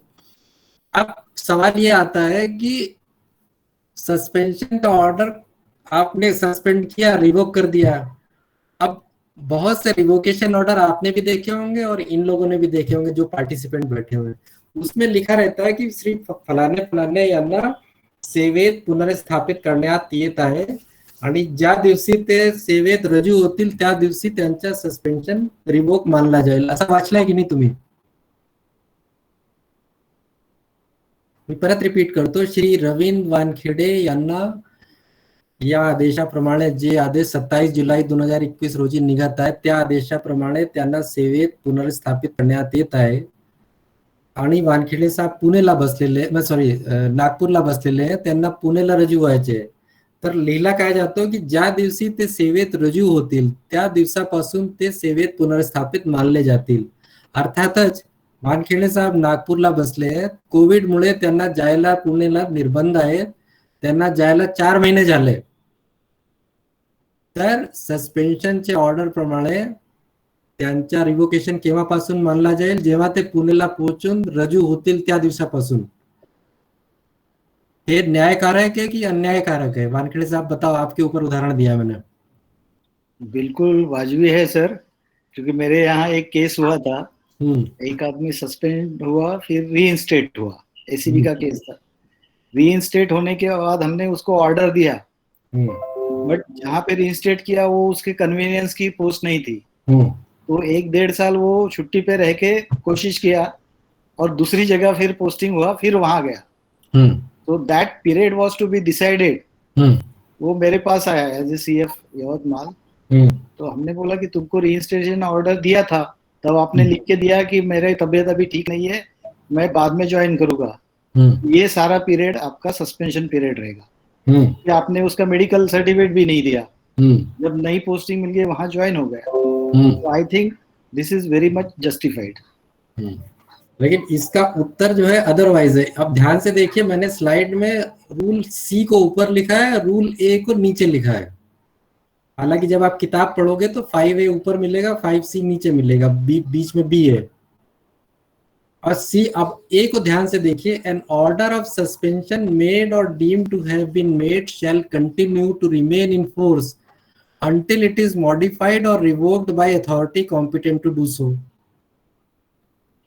पुस्तकात तुम्ही वाचणार तो ए पहिले मिळेल आणि सी नंतर मिळेल, ऑफकोर्स सिक्वेन्स प्रमाणे. आता बघा, लक्षपूर्वक बघा, सी असा म्हणतो की ज्या अथॉरिटीने काढलाय ऑर्डर ती अथॉरिटी किंवा अपॉइंटिंग अथॉरिटी किंवा जे कोणी अथॉरिटी त्याचे वरची अधिकारी आहे ते रिवोक करू शकतो. दिस इज व्हेरी गुड कि जिसने निकाला वो उसको रिस्टोर कर लेगा या रिस्टेट कर लेगा. ए मध्ये सेकंड वाले पार्ट मध्ये त्यांनी ड्युरेशन म्हटलं आहे. An order of suspension made or deemed to have been made shall continue to remain in force until it is modified or revoked. म्हणजे ज्या क्षणी तुम्ही रिव्होकेशनचा ऑर्डर काढला, त्याच्यावर साइन केली, जावक टाकला आणि त्याला इश्यू केला, त्या क्षणापासून तो रिवोक होते. आता वानखेडे साहेबांचा प्रश्न आहे की तो 1.5 वर्षापर्यंत जॉईन नाही झाला, तो तुमचा केसच वेगळा आहे. म्हणजे पिक्चरची स्टोरीज वेगळी, पिक्चरच वेगळी आहे. तो जॉईन नाही झाला, तुमच्या रिव्होकेशन प्रमाणे त्याला लगेच जॉईन झाला पाहिजे. जॉईन नाही झाला, 10 दिन, 15 दिन, 20 दिन, तुमच्या केसमध्ये 1.5 वर्ष, त्याच्यासाठी तुम्ही वेगळी डी करा, वेगळ्याने सस्पेंड करा. पण for this matter his suspension order stands revoked the moment you issue that. So उसका ड्यूरेशन, उसका मीटर बहुत क्लियर है. जो लास्ट में मैंने लिखा है, duration of suspension from the date of suspension till the date of order of revocation. बिल्कुल सिंपल है एकदम मीटर. वो ज्वाइन नहीं हो रहा है, तुम्हारे बार बार बताने पे भी नहीं ज्वाइन हो रहा है, वार्निंग पे भी नहीं हो रहा है, वो अलग केस बनेगा. फिर उसका डी आप अलग से करते बैठे हो, उसमें आपको सस्पेंशन करना है तो फिर से कर दो सस्पेंड. बट इस केस के लिए ही स्टैंड्स रीइंस्टेटेड सर्विस. उसका मीटर फुल पगार का चालू हो जाएगा. सर, अब आपका एक ही प्रश्न रह गया कि फिर सस्पेंशन के कालावधि का क्या होगा. मैं वो आगे वाली स्लाइड में कवर कर रहा हूँ, लेकिन बहुत क्लियर है. सस्पेंशन का ड्यूरेशन जिस दिन आपने सस्पेंड किया वहां से गिन लीजिए. जिस क्षण को, जिस तारीख को आपने सस्पेंशन को रिवोक किया, उसके ना तो इधर रहेगा ना उधर रहेगा, उसके बीच में रहेगा. अब उसका आप पोस्टिंग नहीं दे पा रहे हैं क्योंकि सपोज आपने बहुत से, उसमें तो क्लियर कट बोल दिया कि आपने जिसने सस्पेंड किया वही उसको रिवोक कर सकता है. अब मैंने बोला है कि आरएफओ को सस्पेंड कर सकता है डीएफओ, तो सस्पेंड कर सकता है तो रिवोक भी कर सकता है. रिवोक कर दिया. अब प्रॉब्लम क्या आती है अपने पास नए टाइम में, बदली के अधिकार के हिसाब से पोस्टिंग देने की पावर आरएफओ सीसीएफ के पास नहीं है। बराबर है वानखेड़े साहब? Sir correct sir. तो अब आपका प्रॉब्लम ये है कि आप पोस्टिंग नहीं दे पा रहे हो, पगार कहाँ से निकलेगी, कौन सी ट्रेजरी उसको पगार देगी, वो नहीं पता है। तो that is your internal headache. आप जिसके पास भी उसका बदली का पावर है उसके पास प्रस्ताव भेजिए, उसका सीएसबी करिए, क्या करिए वो करना करिए, but for the sake of इस पगार उसका मीटर जिस क्षण आपने रिवोकेशन ऑर्डर कर दिया वहां से चालू हो जाएगा फुल पगार का। Yes sir. ये प्रश्न मेरे सामने एक आया था, मैंने एक आरएफओ को सीसीएफ नागपुर करते हुए किया था, और फिर अंडर सर्टेन सर्कमस्टांसेस उसको रिवोक किया। रिवोक करने के बाद अब प्रॉब्लम क्या है कि रिवोक करने के बाद उसका केस था पोस्टिंग का, और क्योंकि हमारे को निर्बंध ऐसा था कि जहां से उसका सस्पेंशन हुआ है वो सर्किल या वो रेवेन्यू डिवीजन छोड़ के दूसरे डिवीजन में देना था, तो पोस्टिंग में सीसीएफ नागपुर करके उसको नागपुर में नहीं दे पा रहा था। अब अगर दूसरे सर्किल में देना है तो इंटर सर्किल होने की वजह से पीसीसीएफ के पास जाता था प्रकरण। इस दौरान क्या हुआ, वो मैट में चला गया और मैट में बोला कि साहब मेरे को हैरेस कर रहे हैं, पहले तो उन्होंने रीस्टेट नहीं किया, अब रीस्टेट कर दिया तो पोस्टिंग नहीं दे रहे हैं, मेरी परिस्थिति हालाकी की है। अब मजे की बात ये पूरे स्टोरी में क्या होती है, जब आप सस्पेंड रहते हो या कोई भी सस्पेंड रहता है तो आपको उधर निर्वाह भत्ता मिलता है 50%, 75% जो भी है। अगर मैंने आपको रिइंस्टेट कर दिया या अधिकारी ने आपको रिइंस्टेट कर दिया तो आपका उधर निर्वाह भत्ता मिलना बंद हो जाएगा, और चूंकि आप कहीं पे ज्वाइन नहीं हो रहे हैं या ज्वाइन नहीं किए जा रहे हैं इस वजह से आपकी पगार रुक जाएगी। तो उसने वो ग्राउंड लेते हुए बोला कि साहब मेरी पगार रुक गई है, हालांकि की परिस्थिति है, अमुक है तमुक है। तो मैट में मेरे को पर्सनल अपीयरेंस के लिए बुलाया कि आप हैरेस कर रहे हैं, ये कर रहे हैं, वो कर रहे हैं, जब आप रिइंस्टेट कर सकते हैं तो पोस्टिंग क्यों नहीं दे सकते हैं। तो मैंने उनको समझाया मेंबर साहब को कि सर आप बोले कि नहीं नहीं मैं अभी का भी ऑर्डर पास करता हूँ आपको।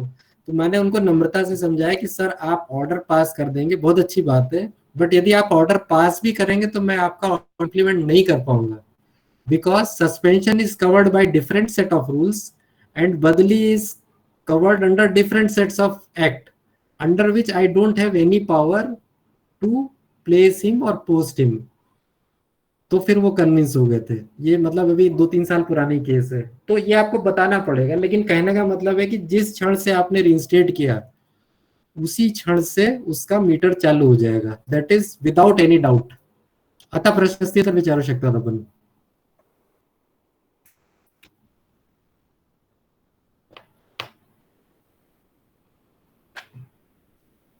पुढची स्लाइड कनेक्टेड आहे, आपण पुढची स्लाइडवर येऊ। आता लास्ट प्रश्न राहिला रिवोकेशन इन क्रिमिनल मॅटर्स। इथे नवीन अमेंडमेंट झालेला आहे, नवीन म्हणजे 4-5 वर्ष झालेले आहेत। क्रिमिनल केस मध्ये जेव्हा रिवोकेशन होतो तेव्हा आपल्याकडे सस्पेन्शन रिव्ह्यू कमिटी आहे। त्या रिव्ह्यू कमिटी म्हणजे डिव्हिजनल कमिशनर कन्सर्न यांच्या अध्यक्षतेखाली असते। त्या रिव्ह्यू कमिटीचा अभिप्राय घेतल्याशिवाय त्याला रिवोक करता येत नाही, म्हणून हे प्रोव्हिजो म्हणून दिलेलं आहे। जरी वरील प्रमाणे अधिकार दिले आहेत तरी सुद्धा त्या अधिकाराचा वापर क्रिमिनल मॅटर मध्ये जोपर्यंत तुम्हाला सस्पेन्शन रिव्ह्यू कमिटीचा अभिप्राय मिळत नाही तोपर्यंत आपण स्वतः येऊन रिवोक करू शकत नाही। फक्त क्रिमिनल मॅटर साठी, नॉर्मल सस्पेन्शन असेल तर केव्हाही करू शकतो आपण।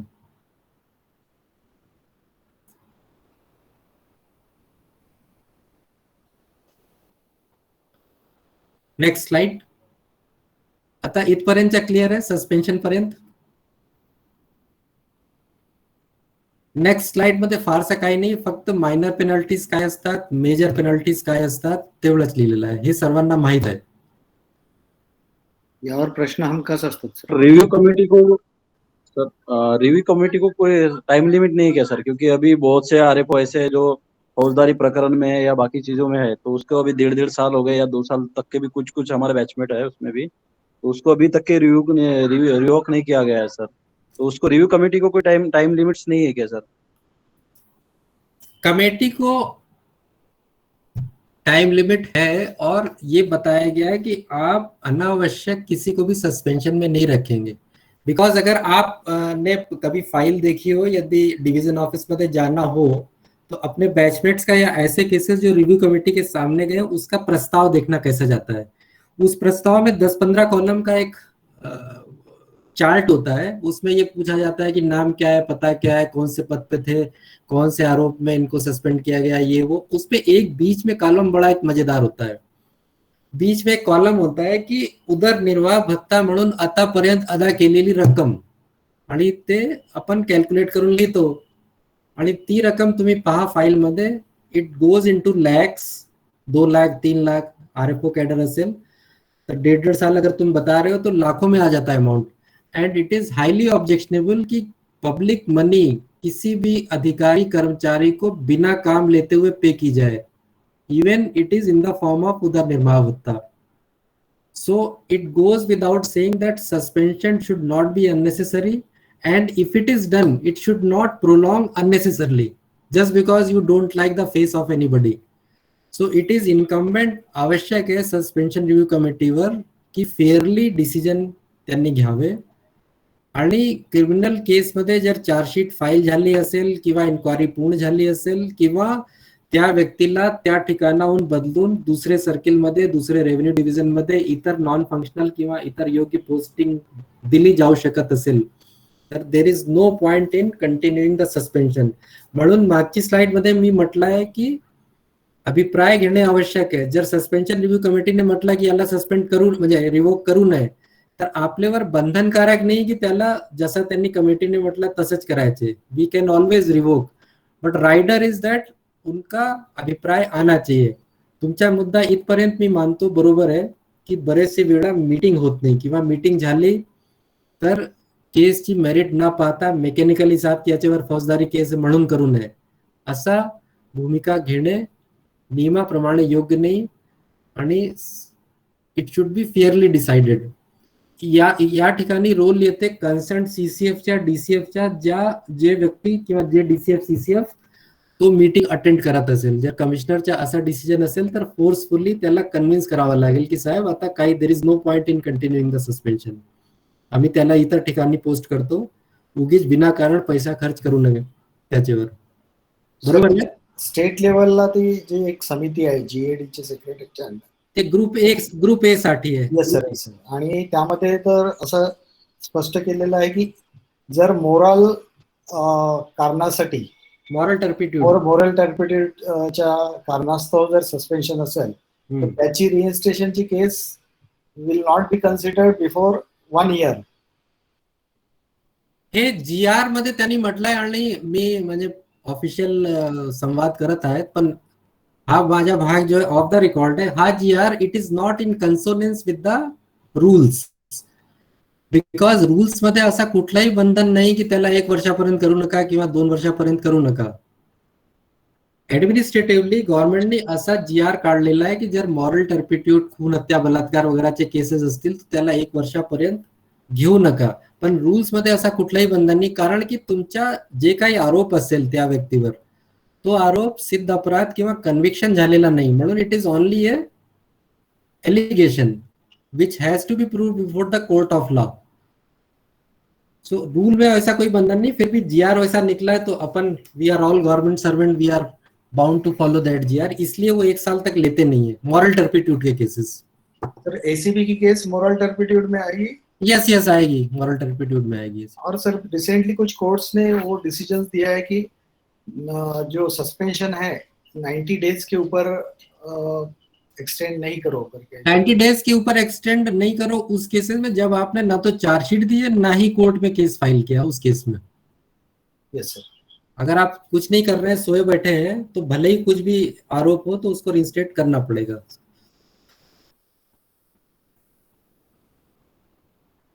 याच्यात लास्टच्या म्हणजे मेजर पेनल्टीच्या एकदम लास्टच्या पॅरा सेकंड कॉलम मध्ये provided that having exceptional cases in every case in which the charge of acceptance of any gratification other than the remuneration as a motive or reward for doing or forbidding to do any official act is established, the penalty mentioned in clause 8 or 9 shall be imposed। म्हणजे जर gratification एसीबीच्या केस असेल तर हमखास त्याला removal किंवा डिसमिसलची शिक्षा द्यावीच लागेल, असा रूलने आता बंधनकारक केलेला आहे आपल्यावर। मग त्याला आपण की रिडक्शन इन लोअर स्टेज म्हणजे मेजर पेनल्टी म्हणजे क्लॉज 5, 6, 7 चा आधार तुम्हाला घेता येत नाही. जर ग्रॅटिफिकेशनचा केस असेल, एसीबीचा केस असेल आणि सिद्ध अपराध झालाय तर तुम्हाला रिमूव्हल आणि डिसमिसलच करावं लागेल, त्याच्याशिवाय पर्याय नाही.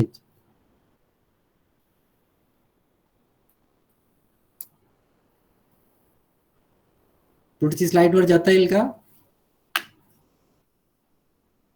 हा, नेक्स्ट. एक गैरसमज आहे की मायनर पेनल्टी कोण म्हणजे चौकशी शिवाय किंवा डिसिप्लिन प्रोसिडिंग शिवाय मायनर पेनल्टी इम्पोज केली जाऊ शकते. हे गैरसमज आहे. तुम्हाला चार्जशीट द्यावीच लागेल. विदाउट चार्जशीट म्हणजे मनात आलं आणि ऑर्डर लिहिला की त्याला 2 पगार म्हणजे काय 2 वेतनवाढी थांबण्यात येत आहे. बरेचसे ठिकाणी असे पण प्रकार झालेले आहेत. असं करता येत नाही. It is illegal. सौम्य शिक्षा कोणतीही चौकशी केल्याशिवाय दिली जाऊ शकते अशी गैरसमज बरेचसे लोकांमध्ये आहे. ते गैरसमज आहे. नेक्स्ट. अब बरेचसे प्रकरण असे असतात की याची पूर्वी पुढची स्लाइड दाखवा, म्हणजे मेंढ्याचा जो डाऊट होता क्लिअर करून देतो. ओके. आता आपल्याकडे प्रकार आहे. तुम्ही ऐकला असेल रूल 8 खालचे, रूल 10 खालचे. ओके. तर आपली अशी समज आहे की रूल 8 मध्ये इन्क्वायरी चालू झाली तर मेजर पेनल्टी होईल आणि रूल 10 मध्ये चालू झाली तर मायनर पेनल्टी होईल. अन्यथा अदरवाईज त्याला सांगायचे असेल मायनर पेनल्टी द्यायची असेल तर रूल 10 खाली चालू करा, मेजर द्यायची असेल तर रूल 8 खाली चालू करा. ओके. यांचा प्रश्न होता की जर मेजर पेनल्टीचा केस असेल किंवा वाटत असेल डिसिप्लिन अथॉरिटीला तर जरी तो अपॉइंटिंग अथॉरिटी नसेल तरी सुद्धा त्याला इन्क्वायरी किंवा डिसिप्लिन प्रोसिडिंग सुरू करता येईल. रूल 7 परमिट करतो. रूल 7च्या 7(2) शेवटच्या para. A disciplinary authority under these rules to impose any of the penalties specified in Rule 5 may institute disciplinary proceedings against any government servant on whom the disciplinary authority is competent to impose any of the penalties specified in Rule 5. आपण उदाहरण सकट बोलतो. Range forest officer is the disciplinary authority in case of a clerk in case of a forest guard. being head of the office, कार्यालय प्रमुख या नात्याने तो सौम्य शिक्षा एखादे फॉरेस्ट गार्डला किंवा क्लर्कला देऊ शकतात. समजा इन्क्वायरी सुरू करताना किंवा चार्जशीट देताना यांना असा वाटला की बाबा हे तर केस डिसमिसल साठी आहे, फिट आहे, तर रेंज ऑफिसर या केसमध्ये डिसिप्लिन अथॉरिटी तर आहे परंतु गार्डाच्या किंवा क्लर्कच्या अपॉइंटिंग अथॉरिटी नाही आहे. तरी सुद्धा under rule 7(2) he can institute the disciplinary proceedings. Nothing stops him. And if he comes to the conclusion that he should be punished with a major punishment, then he will send his findings to the concerned appointing authority की आम्ही chargesheet दिली होती, disciplinary proceeding सुरू केला होता, तथापि केसेसच्या merit प्रमाणे, inquiry report प्रमाणे, चौकशी अधिकारीच्या रिपोर्ट प्रमाणे आणि त्याच्यावर जे काही डिफेन्स आलेला आहे त्याप्रमाणे दिस केस इज फिट फॉर डिसमिसल. तथापि मी अपॉइंटिंग अथॉरिटी नसल्यामुळे मला जबर शिक्षा ठोठावण्याचे अधिकार नसल्यामुळे हा प्रकरण जबर शिक्षा डिसमिसल देण्यासाठी शिफारिश आहे याद्वारे आपल्याकडे सादर करीत आहेत. संजय मेंढे, डाउट आहे आपल्याला? नहीं सर, यानी इसका मतलब चार्जशीट नहीं देंगे, सिर्फ वो जो प्रकरण है उसको चार्जशीट आप दे के लिए चुके हैं भाई, चार्जशीट आप भाई साहब दे चुके हैं. आप ये इसका हेडिंग क्या है? Authorities to institute proceedings. कोणते प्राधिकरण डिसिप्लिनरी प्रोसिडिंग सुरू करू शकता. सुरू करण्याचा अर्थ आहे आपण त्याला चार्जशीट देणे. ज्या क्षणी तुम्ही चार्जशीट बजावता, दोषारोप पत्र बजावता त्या क्षणी डिसिप्लिनरी प्रोसिडिंग सुरू होते.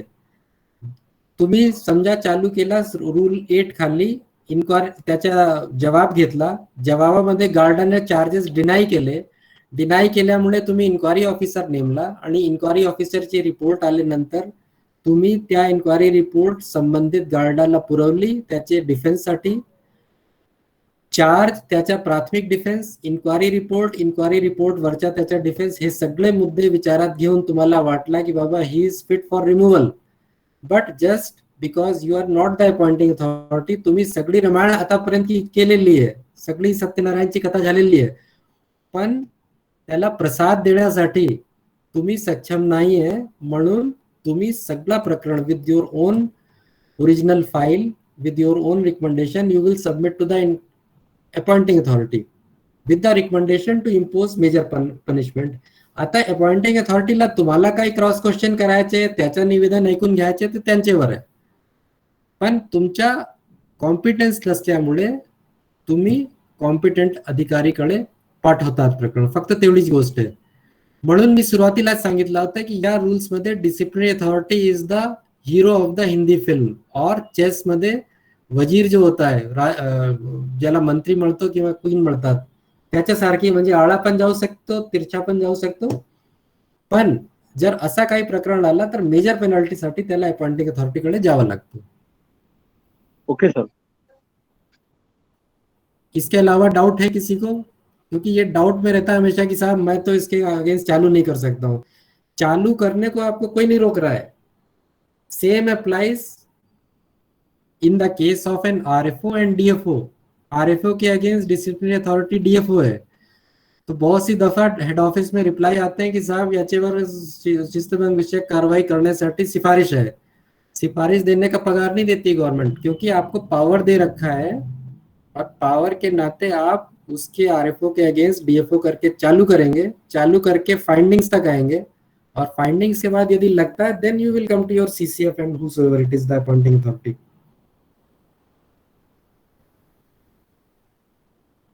किसी का प्रश्न है तो पूछ सकते हैं. फिर से ध्यान रख लो, डिसिप्लिनरी अथॉरिटी चार्जशीट दे सकती है, डिसिप्लिनरी अथॉरिटी पीछे देखा सस्पेंड भी कर सकती है, और रिवोक करना है, अगर ऑर्डर उसी ने दिया डिसिप्लिनरी अथॉरिटी ने तो रिवोक भी कर सकती है. तो बहुत सारी पावर्स है उसके पास. सर म्हणजे डिसिप्लिनरी अथॉरिटी सर सेक्शन 8 खाली सुद्धा आणि सेक्शन 10 खाली सुद्धा चार्जशीट सर्व करू शकते सर. Yes, yes. कन्क्लुजन पर्यंत येऊ येस, शकते सुरू करू शकते. Right. रूल 8 आणि रूल 10 हे Sir. फक्त एक गायडन्स साठी आहे. आता आपण, तुम्ही मुंबई विटी पाहिलाय का स्टेशन? हो सर. पाहिलाय? किती वेळी पाहिलेला आहे? 2-3 वेळा तरी नक्कीच पाहिलेलं आहे सर. किती प्लॅटफॉर्म्स आहेत तिथे? नक्की सर, भरपूर आहेत सर, म्हणजे ऍक्च्युअल फिगर नाही सांगू शकत सर. 10चे वरती आहेत आहेत, ना? नक्कीच आहेत, नक्कीच आहेत. 70. 17 आहेत. आता 17 पैकी लेफ्ट साइडचे जो 8 किंवा 9 आहेत ते लोकल साठी, आणि बाहेर गावीसाठी 9 पासून किंवा 10 पासून 17 पर्यंत आहेत. सर. आणि सगळे platform they are the starting point, म्हणजे त्याच्या पुढे गाडी जात नाही, ते आपल्याला माहित आहे. बरोबर. सगळ्या गाड्या तिथूनच चालू होतात. आता बघा, तुम्हाला मुंबईहून नागपूर यायचे असेल तर तुमची train Vidarbha express platform number 9 पासून पण चालू होऊ शकते, 10 पासून पण चालू होऊ शकते, 17 पासून पण चालू होऊ शकते. That makes no difference. Sir.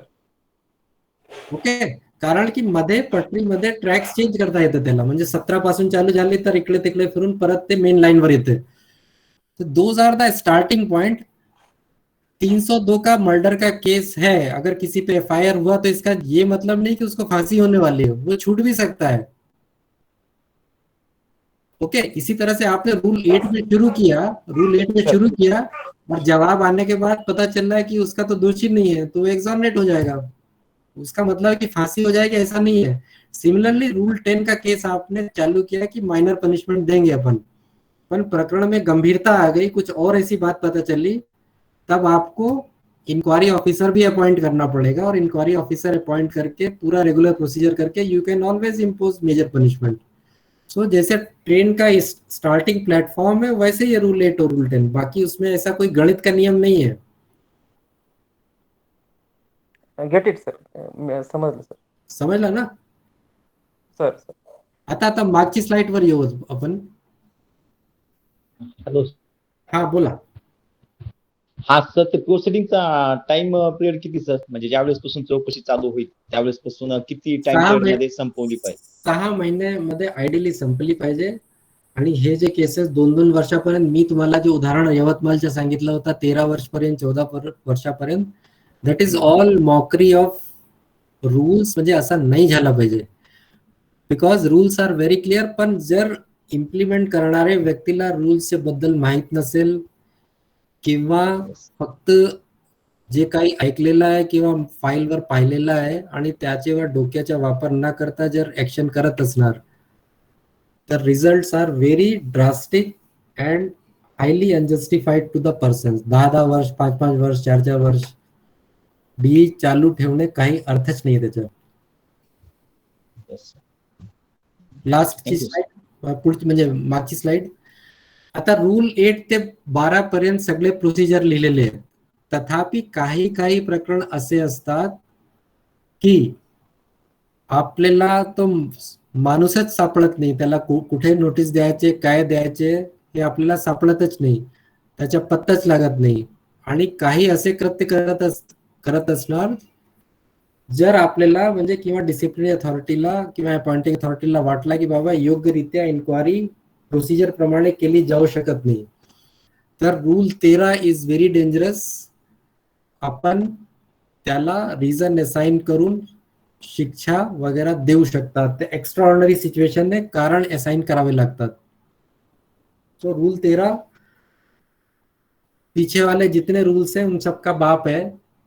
अगर आपको ऐसा लगता है कि इंक्वायरी नहीं हो सकती, लेकिन उसमें आपकी फाइल पे राइटिंग, क्योंकि अगर ऐसा आदेश दिया आपने तो चैलेंज जरूर होगा कहीं ना कहीं, इसलिए आपका नोटिंग फाइल्स और जितने भी आपके प्रोसीजरल पार्ट हैं वो आपने अच्छे से कर लेने चाहिए.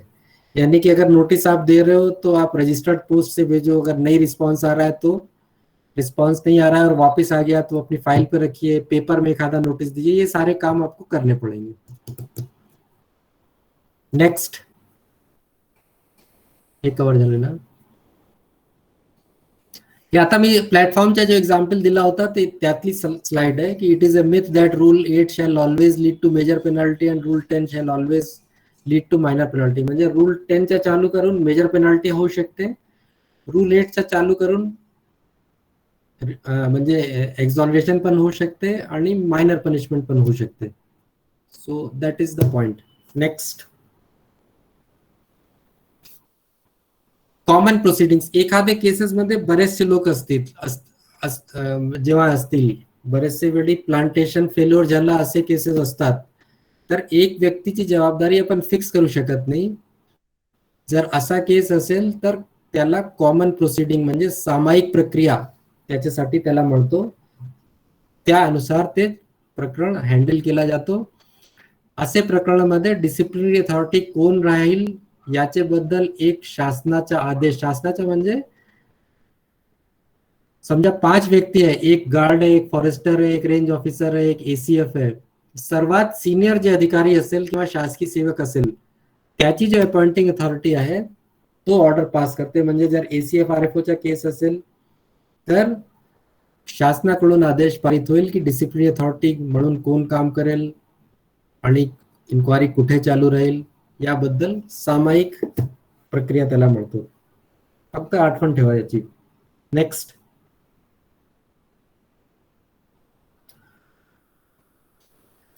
आता परत मी सांगितलं होतं जर कन्व्हिक्शन झाला म्हणजे सिद्ध अपराध झाला तर पहिली पोझिशन मध्ये if convicted government servant to be dismissed or removed from service by following principle of notice, natural justice. त्याला नोटीस देऊन आपण इन्क्वायरी करायची आवश्यकता राहत नाही.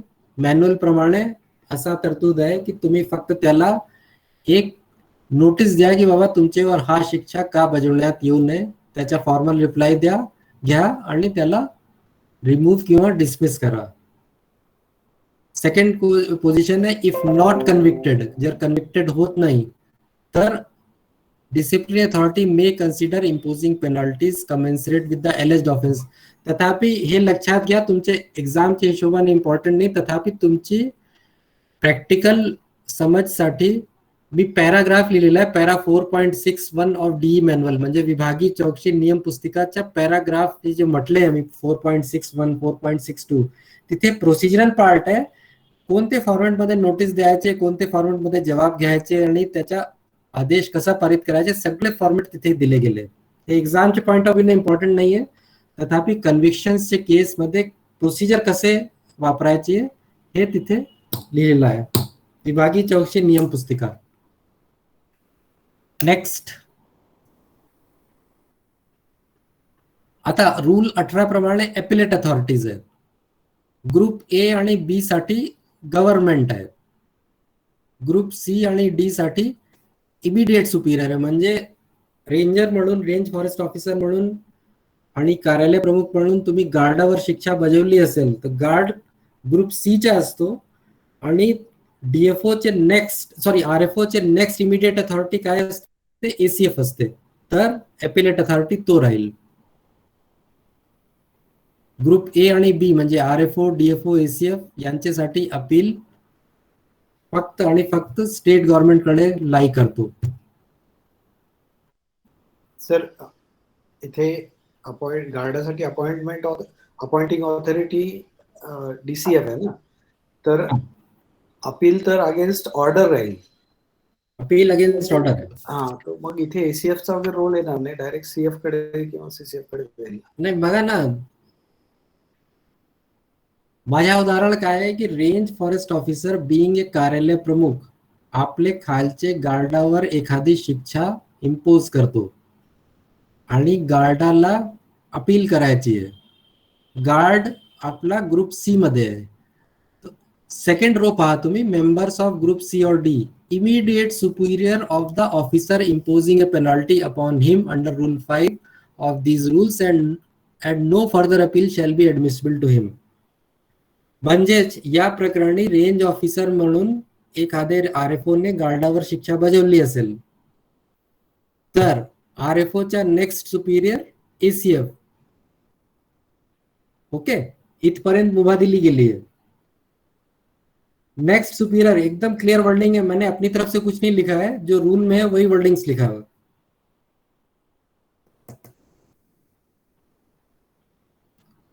लेकिन अगर उसी गार्ड के अगेंस्ट डीएफओ ने डी किया है और डीएफओ ने ऑर्डर पारित किया है, तब डीएफओ का नेक्स्ट सुपीरियर जो भी होगा, कंजर्वेटर होगा, सीसीएफ होगा या जो भी होगा, वो करेगा.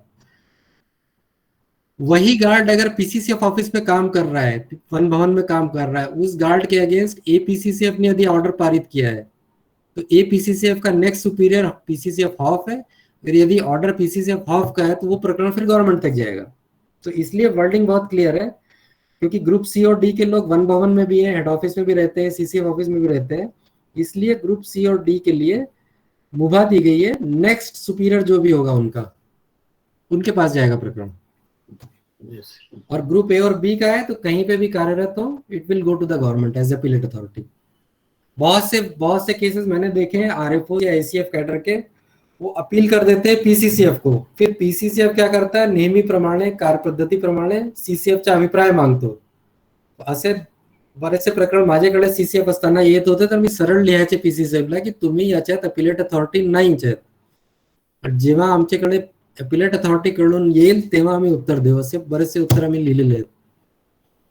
सो इवन मतलब सीनियर ऑफिसर्स में भी पता नहीं रहता, वो बाबू ने पुटअप किया होगा, नीचे से कुछ आया है, उस पे सीसीएफ का अभिप्राय बुला लो, तो वैसा नहीं है.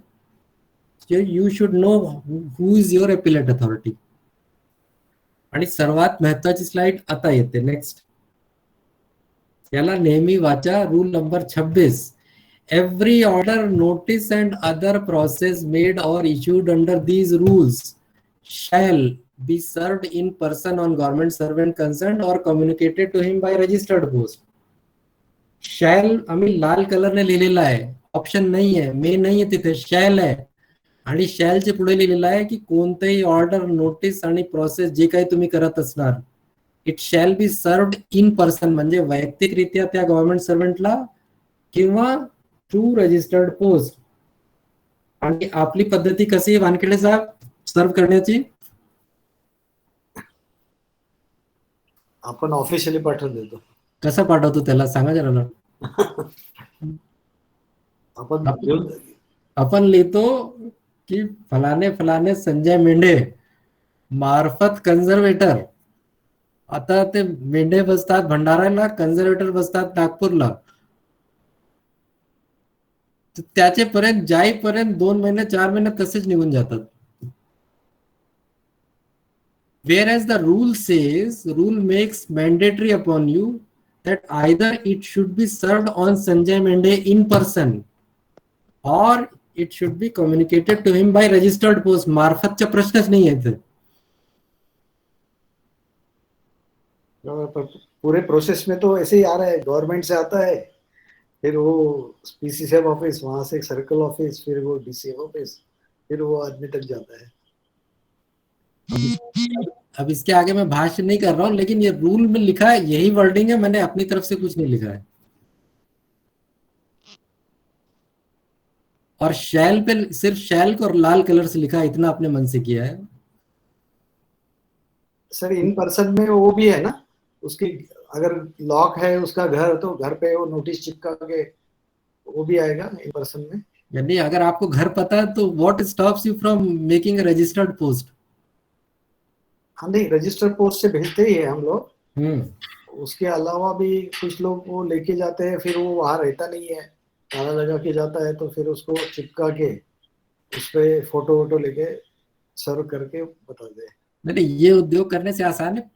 पहले आप उसके घर मत जाइए, आप पहले रजिस्टर्ड पोस्ट से कर दीजिए, एक आध बार वापस आ जाने दीजिए. और अगर ज्यादा डिटेल में गए रूल्स में, तो जो सिविल प्रोसीजर कोड की जिस्ट है या जो दूसरे जनरल क्लॉजेस एक्ट वगैरह है, उसकी जिस्ट ये है कि यदि कोई भी चिट्ठी या कोई भी कम्युनिकेशन आप प्रॉपर स्टैंपिंग लगा के, proper stamping means registered post करके बाय पोस्ट अगर रवाना कर देते हैं, तो it is deemed to be served. This is the settled principle of law across the India, not only Maharashtra. इसीलिए रूल में इन्होंने लिख दिया कि आप रजिस्टर्ड पोस्ट से भेज दीजिए. तो ये काम तो सर जो अपॉइंटिंग अथॉरिटी जो निकाल रहा है ऑर्डर, जो निकाल रहा है, वो अपॉइंटिंग अथॉरिटी भी हो सकती है, वो डिसिप्लिनरी अथॉरिटी भी हो सकती है, वो अपॉइंटिंग डिसिप्लिनरी अथॉरिटी का सीनियर ऑफिशियल भी हो सकता है. जो कोई कुछ भी निकाल रहा है, ऑर्डर है, नोटिस है या other process, everything is covered. कुछ भी निकाल रहा है, इट शुड बी आइदर या तो इसको बुला के दे दो, या उसके घर पे अगर वो मिलता है तो पहुंचवा दीजिए, और कुछ नहीं है तो रजिस्टर्ड पोस्ट कर दीजिए. That serves your purpose. Sir कई बार मैंने देखा है 31 को आदमी रिटायर हो रहा है, 30 को रात को जाके उसके सर्व किया जा रहा है, स्पेशल मैसेंजर लाके गाड़ी लेके जा रहा है, नागपुर से गाड़ी आ रही है. पहले भाग में कवर हो रहा है ना, सर्व्ड इन पर्सन. जब ये ऑप्शन है अपने पास रजिस्टर पोस्ट का, हाँ, और it is deemed to be served if send by this register post, फिर ये क्यों कर रहे हैं इतना? It is so humiliating. 31 को रिटायर हो रहा है, रात को 30 तारीख को उठा के 31 वाले जितने भी प्रकरण है मेरे अभी तक के अनुभव में, 27-25 साल की नौकरी में, 31-30 तारीख को जो चार्जशीट देने वाले 99.99% ऐसे केसेस होते हैं जिसमें डिसिप्लिनरी अथॉरिटी या अपॉइंटिंग अथॉरिटी सोई हुई रहती है. 99% केस का उदाहरण बता रहा हूँ. अगर आप किसी को 30 या 31 तारीख को चार्जशीट दे रहे हैं, 99% आप खुद भी देख लेना, मोस्ट ऑफ द प्रकरण में कहीं ना कहीं डिफॉल्ट हुआ रहता है, ऐसा सीरियस हुआ रहता है, या तो उसको मदद करने की कोशिश की जाती है या जबरदस्ती फंसाने की कोशिश की जाती है. दोनों एक्सट्रीम में ही होते हैं कि अभी तक आप सोते रहे, कहीं तो 6 महीने उसके यहाँ पड़ा रहा, 8 महीने उसके यहाँ पड़ा रहा है, और अचानक जब उसकी ना दे ना चौकसी का सर्टिफिकेट जारी करने की बात आई, तब आप चार्जशीट लेके चालू हो जाते हैं.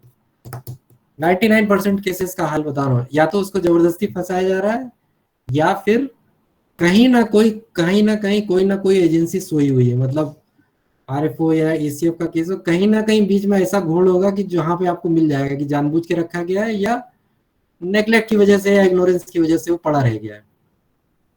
बट नॉर्मल केसेस में सिंपल है एकदम, रजिस्टर्ड पोस्ट से, या अगर आदमी आसपास है तो उसको बुला के दिया जा सकता है. ये रूल का मैंडेटरी पार्ट है. इसमें अगर मैं लिखा होता तो मैं कहीं से भी इसमें समझौता करने की स्थिति में रहता था. But it is mandating upon you, shall be served. कहीं पे भी ऑप्शन नहीं है आपको. और ये मार्फत वाला जो झमेला है, ये पता नहीं दूसरे डिपार्टमेंट में है कि नहीं, मुझे नहीं, लेकिन अपने यहाँ चाहे बदली का आदेश हो चाहे कोई भी हो, हर चीज मार्फत भेजने की प्रक्रिया है, यानी कि जिसके नाम का वो आदेश होता है उसको छोड़ के बाकी सबको मार्क होती है कॉपी। अभी मैं एफडीसीएम में हूँ, एफडीसीएम में भी वैसे ही मार्फत वाला खेल है, मतलब ट्रांसफर ऑर्डर, बदली का आदेश या कुछ चार्जशीट या कुछ भी है, वो उसको जिसको दे रहा हो उसको तो मार्क कर दो कम से कम, बाकी सबको मार्क रहती है, मार्फत इसके, मार्फत उसके, मार्फत उसके, और जिसको है उसको मार्क नहीं रहती। तो ही कैन टेक एडवांटेज कि साहब मिला ही नहीं मुझे, he can always take the advantage. अब 50 लोगों की मार्फत अगर आप भेज रहे हो, मतलब मंत्रालय ने भेजा पीसीसीएफ को, पीसीसीएफ ने भेजा सीसीएफ को, सीसीएफ ने भेजा डीसीएफ को, अंतिम चलते चलते वन मजूर तक आ जाता है वो। इतने मार्फत में यदि सामने वाले ने बोला कि मिला ही नहीं तो उसका कोई दोषी नहीं माना जाएगा ना फिर। Whereas the rule says that it has to be in person or through the registered post. दो ही ऑप्शन है और कुछ नहीं है तीसरा।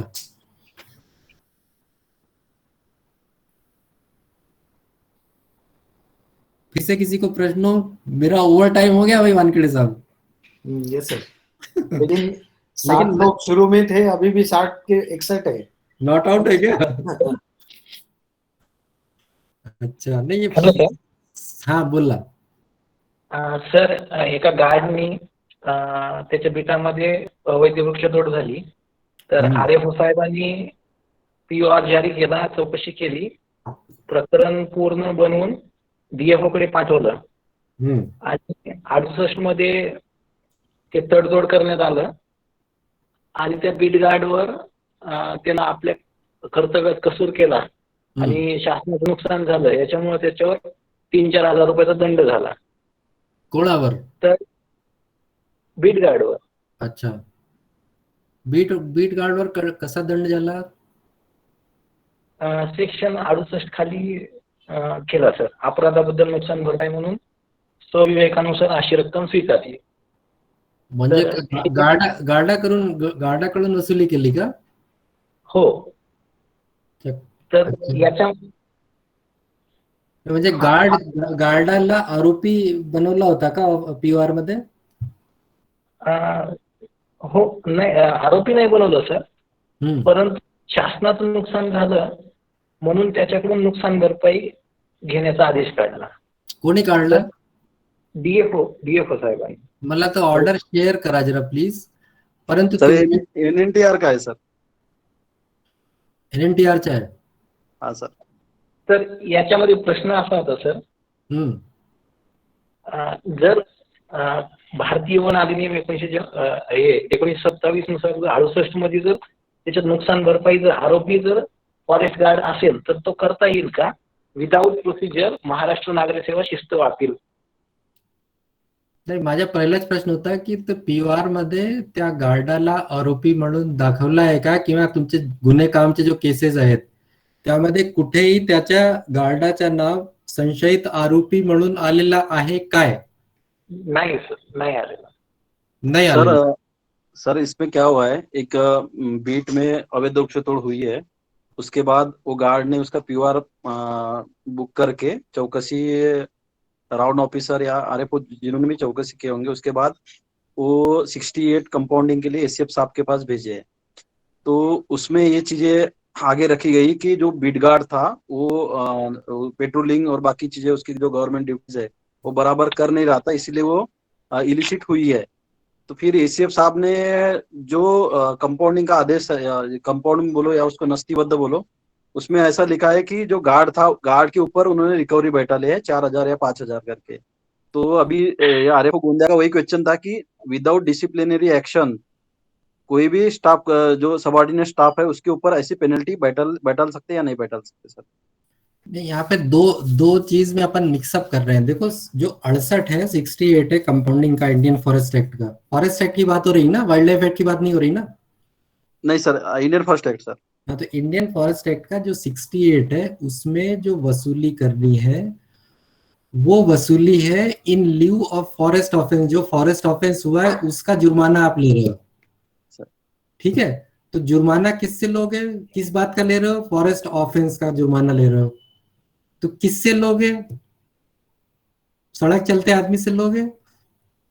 आरोपी से लेंगे सर।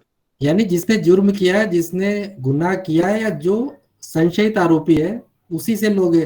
तो कहीं ना कहीं आपको केस पेपर में, अगर पीओआर में नहीं बताया तो कहीं ना कहीं किसी केस पेपर में आपको ये बताना पड़ेगा कि he was the offender and he was responsible for illicit cutting या वॉट एवर इट इज। अगर ऑफेंडर उसको नहीं बताया तो उससे वसूल नहीं कर सकते हो 68 के रूल में, because it has to be recovered from the offender.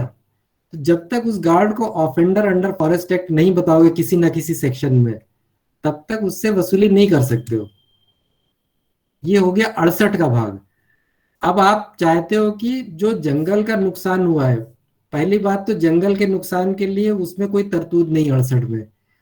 तरतूद सिर्फ ये है कि यदि ऑफेंस हुआ है तो उस ऑफेंस के बदले में 5,000 रुपए तक आप संबंधित संशयित आरोपी से ले सकते हो, और यदि कोई प्रॉपर्टी सीज हुई है तो वैल्यू ऑफ द प्रॉपर्टी ले सकते हो। इन दो चीज के अलावा कोई तीसरी चीज नहीं ले सकते हो। जंगल की नुकसानी हो गई और 4 लाख के पेड़ कट गए, 10 लाख की मिट्टी खुद गई, उसका आप नहीं ले सकते उसमें, because it is not the compounding. अब सेकंड आपका प्रश्न है कि जंगल का नुकसान हुआ, तो जंगल का कितना नुकसान हुआ, क्या नुकसान हुआ, वो आपको असेसमेंट करके आप गार्ड को बता दो कि भैया तेरी वजह से 10,000 रुपए का नुकसान हो गया है। अगर वो खुशी खुशी भर देता है तो there is nothing wrong in recovering.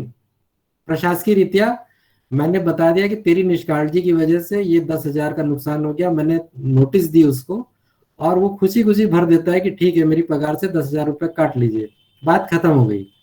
यदि वो डिनाई कर देता है then there is no option but to institute the DE against him। अब वो ACF साहब करें या कार्यालय प्रमुख करके ACF साहब करें, RFO साहब करें या DCF साहब करें, फील्ड डायरेक्टर करें, that is immaterial.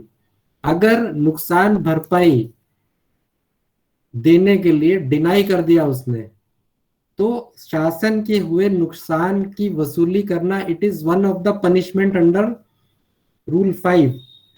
Recovery from pay of the whole or part of any pecuniary loss caused by government servant to government by negligence or breach of orders, this is the minor punishment। वो नुकसान 10,000 रुपए का भी हो सकता है, 10 करोड़ रुपए का भी हो सकता है, and it is always a minor punishment, and that punishment can not be given without holding inquiry under MCSR rule जे आता आपण कव्हर केला त्याच्या 68 से IFAC कुठलाही संबंध नाही। जर आपण त्याला ऑफेंडर म्हणून दाखवला नसेल तर दॅट ऑर्डर प्राइमा फेसी, मी वाचला नाहीये, prima facie is bad in law and if challenge it can be quashed. फक्त जर वसुली करण्याच्या उद्देशाने केला असेल तर टेक्निकली बरोबर नाही प्राइमा फेसी। तथापि तुम्ही शेअर करा तर अजून त्याच्यावर भाष्य करता येईल। शंका, डाउट?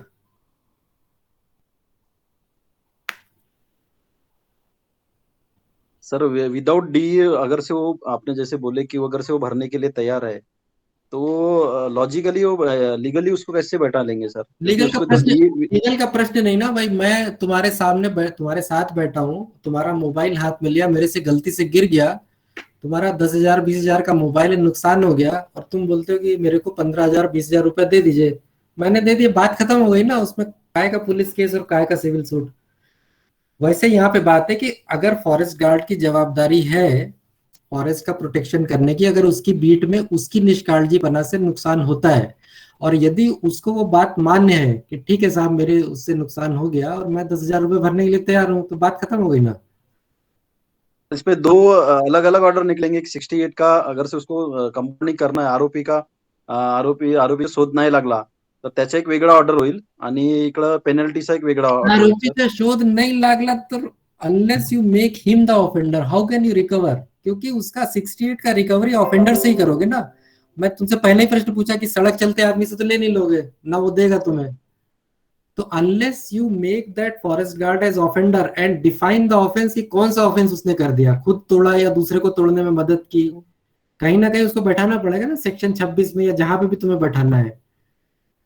तो वो उस ऑफेंडर को या उस गार्ड को कौन सा ऑफेंस हुआ वो आपके केस पेपर में कहीं फाइंडिंग में लाना पड़ेगा और उसका ऑफेंडर बना के फिर उससे वसूल करना पड़ेगा। दैट टू यू कैन वसूल अप टू 5,000 ओनली, उससे ज्यादा वसूल नहीं कर सकते हो।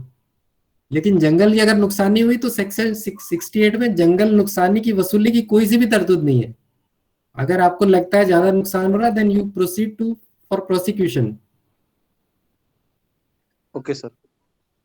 ओके, जंगल के नुकसान का कवर सिर्फ सेक्शन 26 में है। वो नुकसान आपको कोर्ट के सामने साबित करना पड़ेगा। दैट वहां जहां पे वर्डिंग आई ना for the damage to the forest, वहां पे वो वर्डिंग है। 68 में ऐसी कोई वर्डिंग नहीं है। It is 5000 for the in lieu of the offence and if you have seized any property then the value named by the compounding officer. बस इतना ही है। जंगल के नुकसान का कहीं शब्द का उल्लेख भी नहीं हुआ पे, लेश मात्र भी। फिर इसके अलावा कोई प्रश्न? ग्रेजिंग के इसमें कई बार हम लोग नुकसान भरपाई म्हणून म्हणजे त्याला दंड करतो आणि नुकसान भरपाई म्हणून लाखों रुपए वसूल करतो।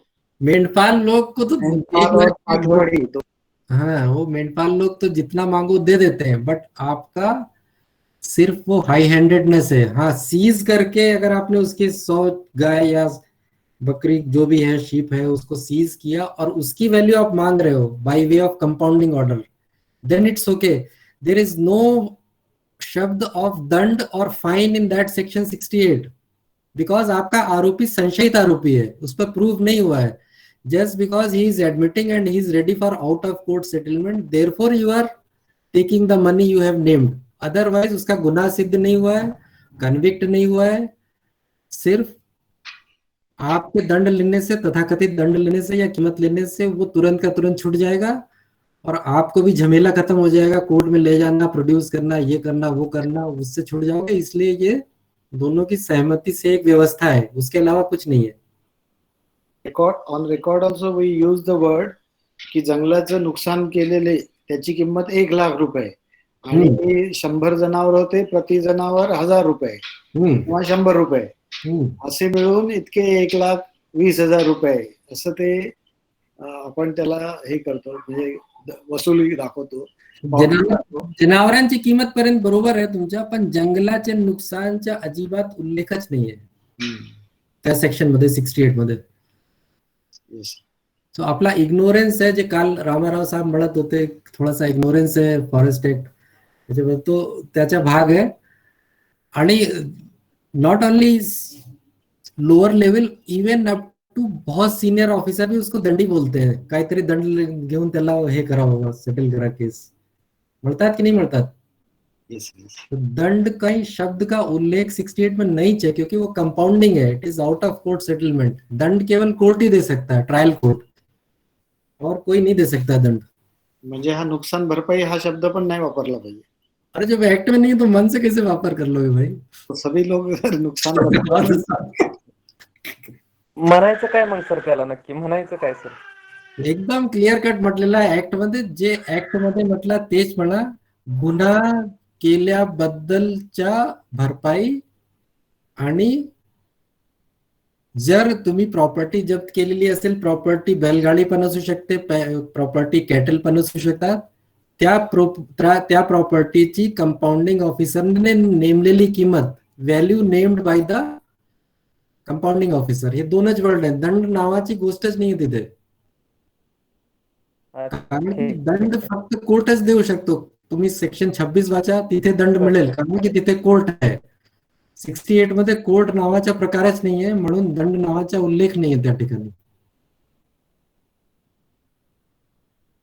सर एक शंका अशी होती सर, आता कंपाऊंडिंगचा विषय निघालाय म्हणून सर, एक भरपाई म्हणून सर ते अमाऊंट सर 5,000 पर्यंत जी आहे, पुढची पार्टी ऍग्री झाली सर, त्याला ओके आहे। परंतु जे सीज्ड मटेरियल आहे, सपोज मोठी व्हेकल 12 चाकी 15 चाकी एक ट्रक असेल मोठा, आणि ते जो सक्षम अधिकारी आहे कंपाऊंडिंग साठी, त्यांनी जी अमाऊंट सांगितली ती अमाऊंट भरण्यासाठी पुढची पार्टी म्हणजे कंपाऊंडिंग साठी त्या अमाऊंटला रेडी नसेल तर सर ते प्रकरण कंपाऊंड करता येणार नाही, मग नाही करता येणार, कोर्टाचंच टाकावं लागेल, कारण का हे तुमच्या सेटलमेंट होतच नाही ना आपसात। करेक्ट, सेटलमेंट होत नसेल तर तुम्ही तसा सोडू शकत नाही त्याला। So the only recourse available is to bring the matter to the court, prosecution. Sir sir sir sir बरोबर आहे, तुम्ही जबरदस्ती त्या वसूल करू शकत नाही की दे बाबा, अन्यथा आम्ही त्या 68चा जिस्ट असा आहे की त्याच्या फ्री विल असला पाहिजे आरोपीच्या, म्हणजे खुशी स्वखुशीने किंवा तुमचे म्हणण्याप्रमाणे जर त्याची तयारी असेल तरच तुम्हाला वापर करता येते. द मोमेंट ही सेज की साहेब माझी सामर्थ्य बाहेर आहे किंवा माझी तयारी नाही आहे किंवा मी भरायला नकार देतो, तर तुम्ही व्हेकल प्रॉपर्टी वगैरे सीज ठेवा. सीज करून तुमच्या कोर्ट केस प्रकरण तयार करून कंप्लेंट दाखल करण्याची दृष्टीने JMFC साहेबांकडे तुम्हाला मूव्ह करावं लागेल, त्याच्याशिवाय पर्याय नाही आहे. सर, अजून एक प्रकार होतो, आपण बीट इन्स्पेक्शन करतो. बीट इन्स्पेक्शन मध्ये झालेल्या नुकसान भरपाईची किंमत काढतो आणि नंतर मग त्याला नोटीस देतो त्या गार्डाला की बाबा तुझ्या बीटामध्ये 10,000चे नुकसान झालेले आहे आणि तुझं आता 10,000 तुला जास्त होईल म्हणून तू 5,000 भर किंवा 2,000 भर. ते लोक भरून देतात आणि तशा प्रकारचे आदेश पण निघतात DCF कडनं. ते कुठल्या ह्याच्यामध्ये बसवता येईल? नाही तर म्हणजे हा तुम्ही हे आपला प्रॅक्टिकलिटीचा भाग झाला आणि मेलघाट मध्ये तुम्ही सर्व्हिस खूप केलेली आहे. मेलघाट मध्ये असे खूपसे उदाहरण आहे, इतर ठिकाणी पण आहे.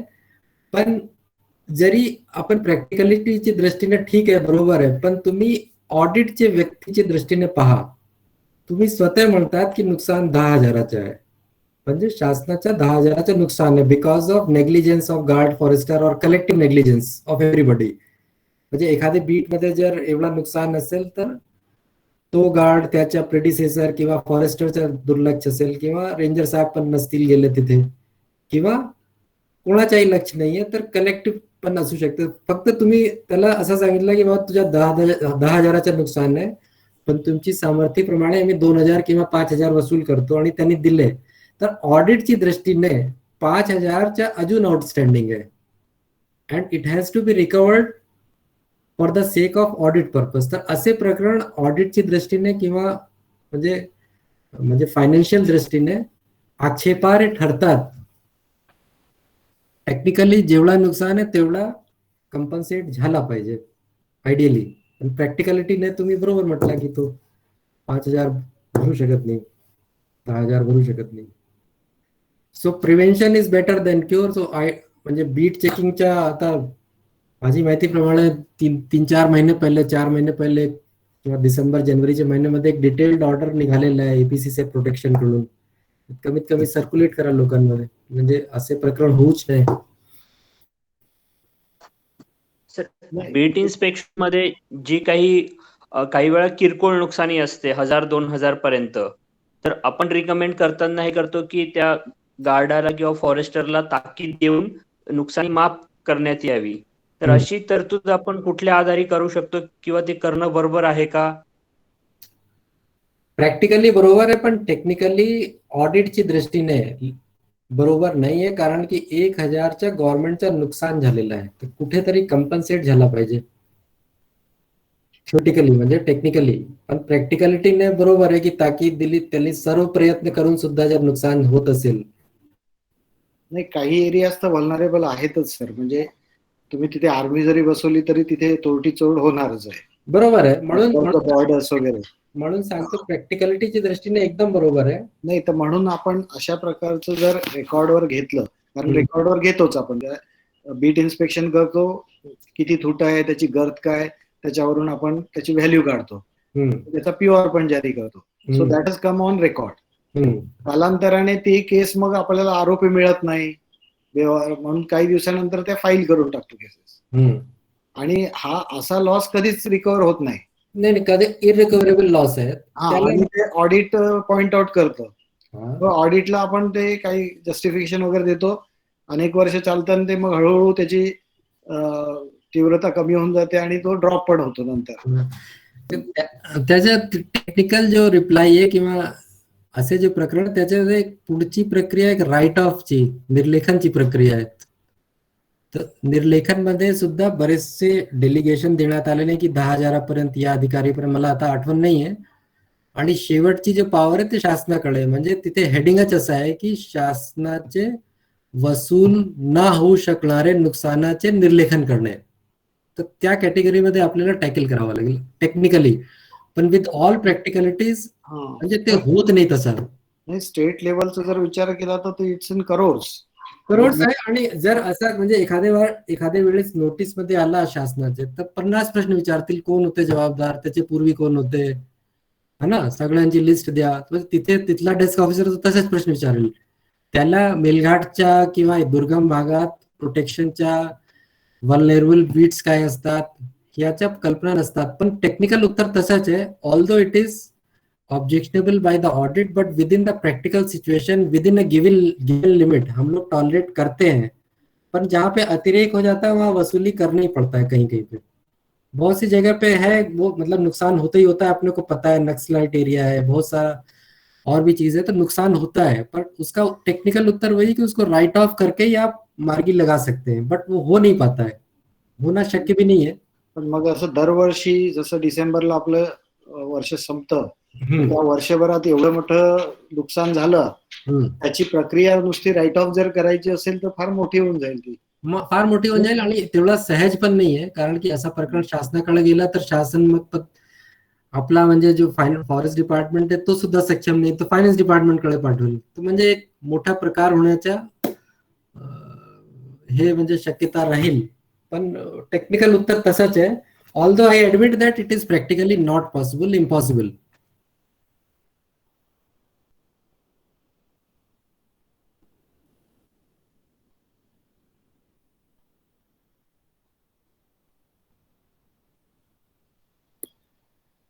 आता प्रश्न नाही तुम्हाला वाटतं? सगळ्यांना भूक लागली. मला पण भूक लागली आहे आणि माझे आता लक्षात आलं की तुम्ही आज 7 वाजता का ठेवला होता माझ्या प्रोग्राम. Hello sir. हा, कोणाला विचारायचं काही? हो सर. हा, विचारा. सर 5,000 आपण वसूल करू शकत नाही. समजा 5,000 नुकसानी झाली असेल तर ती वसूल करण्यासंदर्भात प्रोसिजर आहे.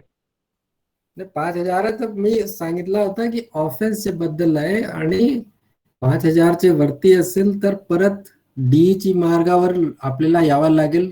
स्वखुशीने तो अधिकारी किंवा कर्मचारी भरायला तयार असेल तर ठीक आहे, आणि त्यात डिनाय करत असेल तर डीची जो प्रक्रिया आता आपण सांगितली है ना, रूल 5च्या 3 number, recovery from pay of, जे काही लॉस झालेलं आहे पे मधून नुकसान भरपाई त्याला हे करावे लागेल. या सेशन मध्ये एक शेवटचा मी विसरून गेलो, ऍक्च्युली कनेक्टेड आहे. तुमच्या पेन्शन रूल्स कव्हर झालेला आहे का वानखेडे साहेब? पेन्शन रूल्स नाही झाले सर. पेन्शन रूल्स नाही झालेला आहे. नाही झाले. डन. अच्छा, डन. तर याच्याशी संबंधित मुद्दा आहे म्हणून इम्पॉर्टंट आहे. Although it is not related to rules, but practically आपल्याला प्रश्न पडत असेल की एखादा व्यक्ती रिटायर झाला असेल तर काय होईल, बरोबर आहे ना सर? रिटायर झाल्यानंतर आपली रूल 5 मधली पहिली ठपका म्हणजे सेन्शर आणि शेवटची आहे डिसमिसल. हे 1 ते 9 जेवढी शिक्षा त्याच्यापैकी कुठलीही शिक्षा आपण त्याच्यावर इम्पोज करू शकत नाही. Just because he is retired त्याला डिसमिस करू शकत नाही, त्याला रिमूव्ह करू शकत नाही, त्याला कंपल्सरी रिटायरमेंट देऊ शकत नाही, त्याला लोअर स्केलमध्ये म्हणजे लोअर टाइम स्केलमध्ये रिडक्शन पण करू शकत नाही, प्रमोशन पण विथहोल्ड करू शकत नाही, कुठली शिक्षा देऊ शकत नाही. तर आता प्रश्न असा येते की जर असा प्रकरण झाला, तो माणूस रिटायर झाला तर काय करता येईल. तर त्यामध्ये या रूल्स मध्ये कुठेही पॉवर्स नाहीये. पेन्शन रूल्सच्या रूल 27 त्याला कव्हर करतो की जर तो मिसकंडक्ट, ग्रेव्ह मिसकंडक्टची कॅटेगरीमध्ये असेल तर त्याची पेन्शन मधून वसुली करता येईल. तथापि परत विदाउट डी कुठली वसुली करता येत नाही. आता जर रिटायर होण्यापूर्वी जर त्याच्या अगेन्स्ट डी चालू झाली नसेल, रिटायरमेंट झाल्यानंतर सुरू करायची असेल, तर नियम असा सांगतो की ज्या दिवशी तुम्ही चार्जशीट देणार त्या दिवसापासून मागे 4 वर्षापर्यंतच्या कालावधीमध्ये तो केस असला पाहिजे. म्हणजेच एखादा व्यक्ती 31 जुलै 2021 ला रिटायर झाला, एक व्यक्ती, आणि रिटायरमेंट झाल्यानंतर त्याच्यावर चार्जशीट बजवायचे असेल तर ज्या दिवशी आपण चार्जशीट देतो, समजा 31 जुलै 2023 ला त्याच्यावर चार्जशीट बजवायचे असेल तर 23चे पूर्वी 4 वर्षाच्या मीटर मोजा, म्हणजे 31 जुलै 2019चे पूर्वीच्या केस नसावा तो, तरच आपण डी चालू करू शकतो, अन्यथा डी चालू करू शकत नाही. म्हणजे रिटायर्ड झालेले एखादे माणसाला उद्या 28 जुलै 2021ला चार्जशीट द्यायची असेल तर ज्या केससाठी तुम्ही चार्जशीट देणार ती चार्जशीट किंवा तो चार्ज किंवा तो गैरकृत्य 28 जुलै 2017चे पूर्वीचा नसावा. जर असा असला तर त्याला चार्जशीट देताच येत नाही. सेकंडली, अशी चार्जशीट देण्यापूर्वी राज्य शासनाची पूर्वपरवानगी लागेल, म्हणून त्याला टफ करण्यात आलेलं आहे की जेणेकरून जर पेन्शन मधून वसूल करायची असेल रक्कम तर प्रक्रिया त्याच्यासाठी टफ आहे, रायडर्स टफ आहेत. That is the only recourse from where you can recover from a retired person, otherwise there is no provision.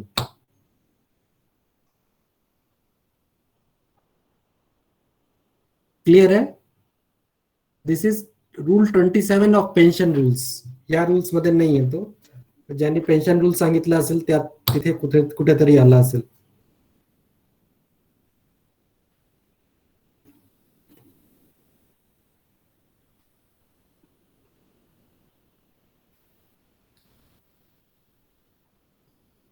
और कोई प्रश्न है अभी?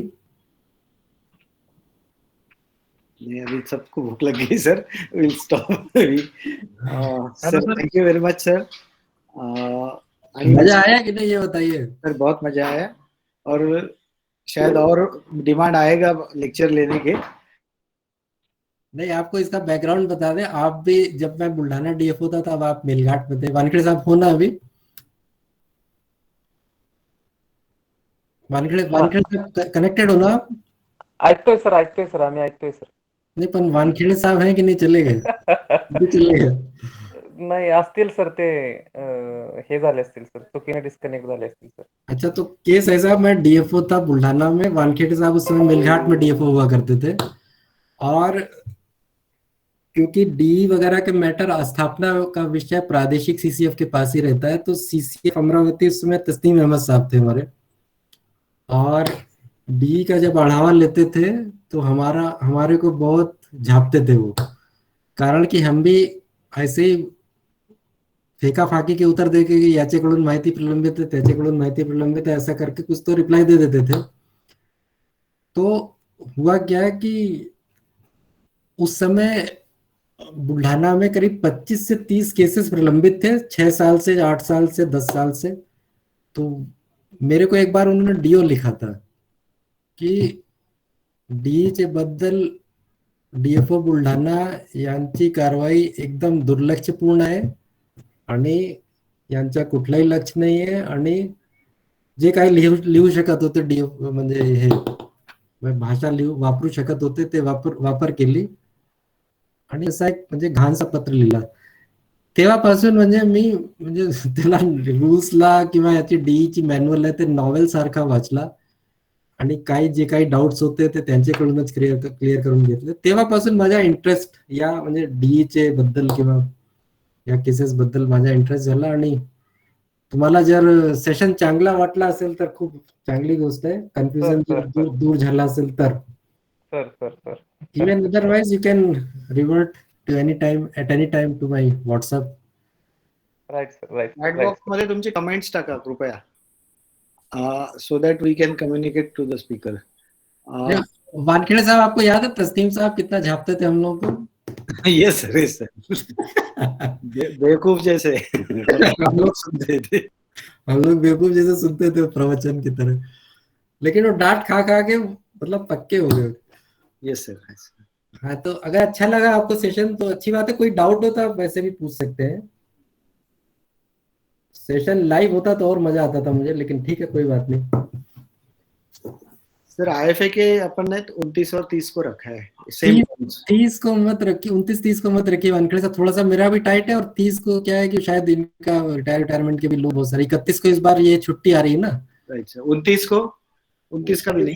29 का मैं देखिए कल कंफर्म करता हूँ मैं आपको. ठीक है सर. अगर मतलब माइंड ना करें तो अगले वीक में ले जाएं, उस 2 तारीख में चलेगा सर, क्योंकि वैसे भी 28 तक का ही प्रोग्राम दिया था हमने.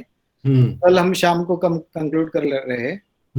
और फिर then we can restart after 31st। ठीक है, तो 2 दिन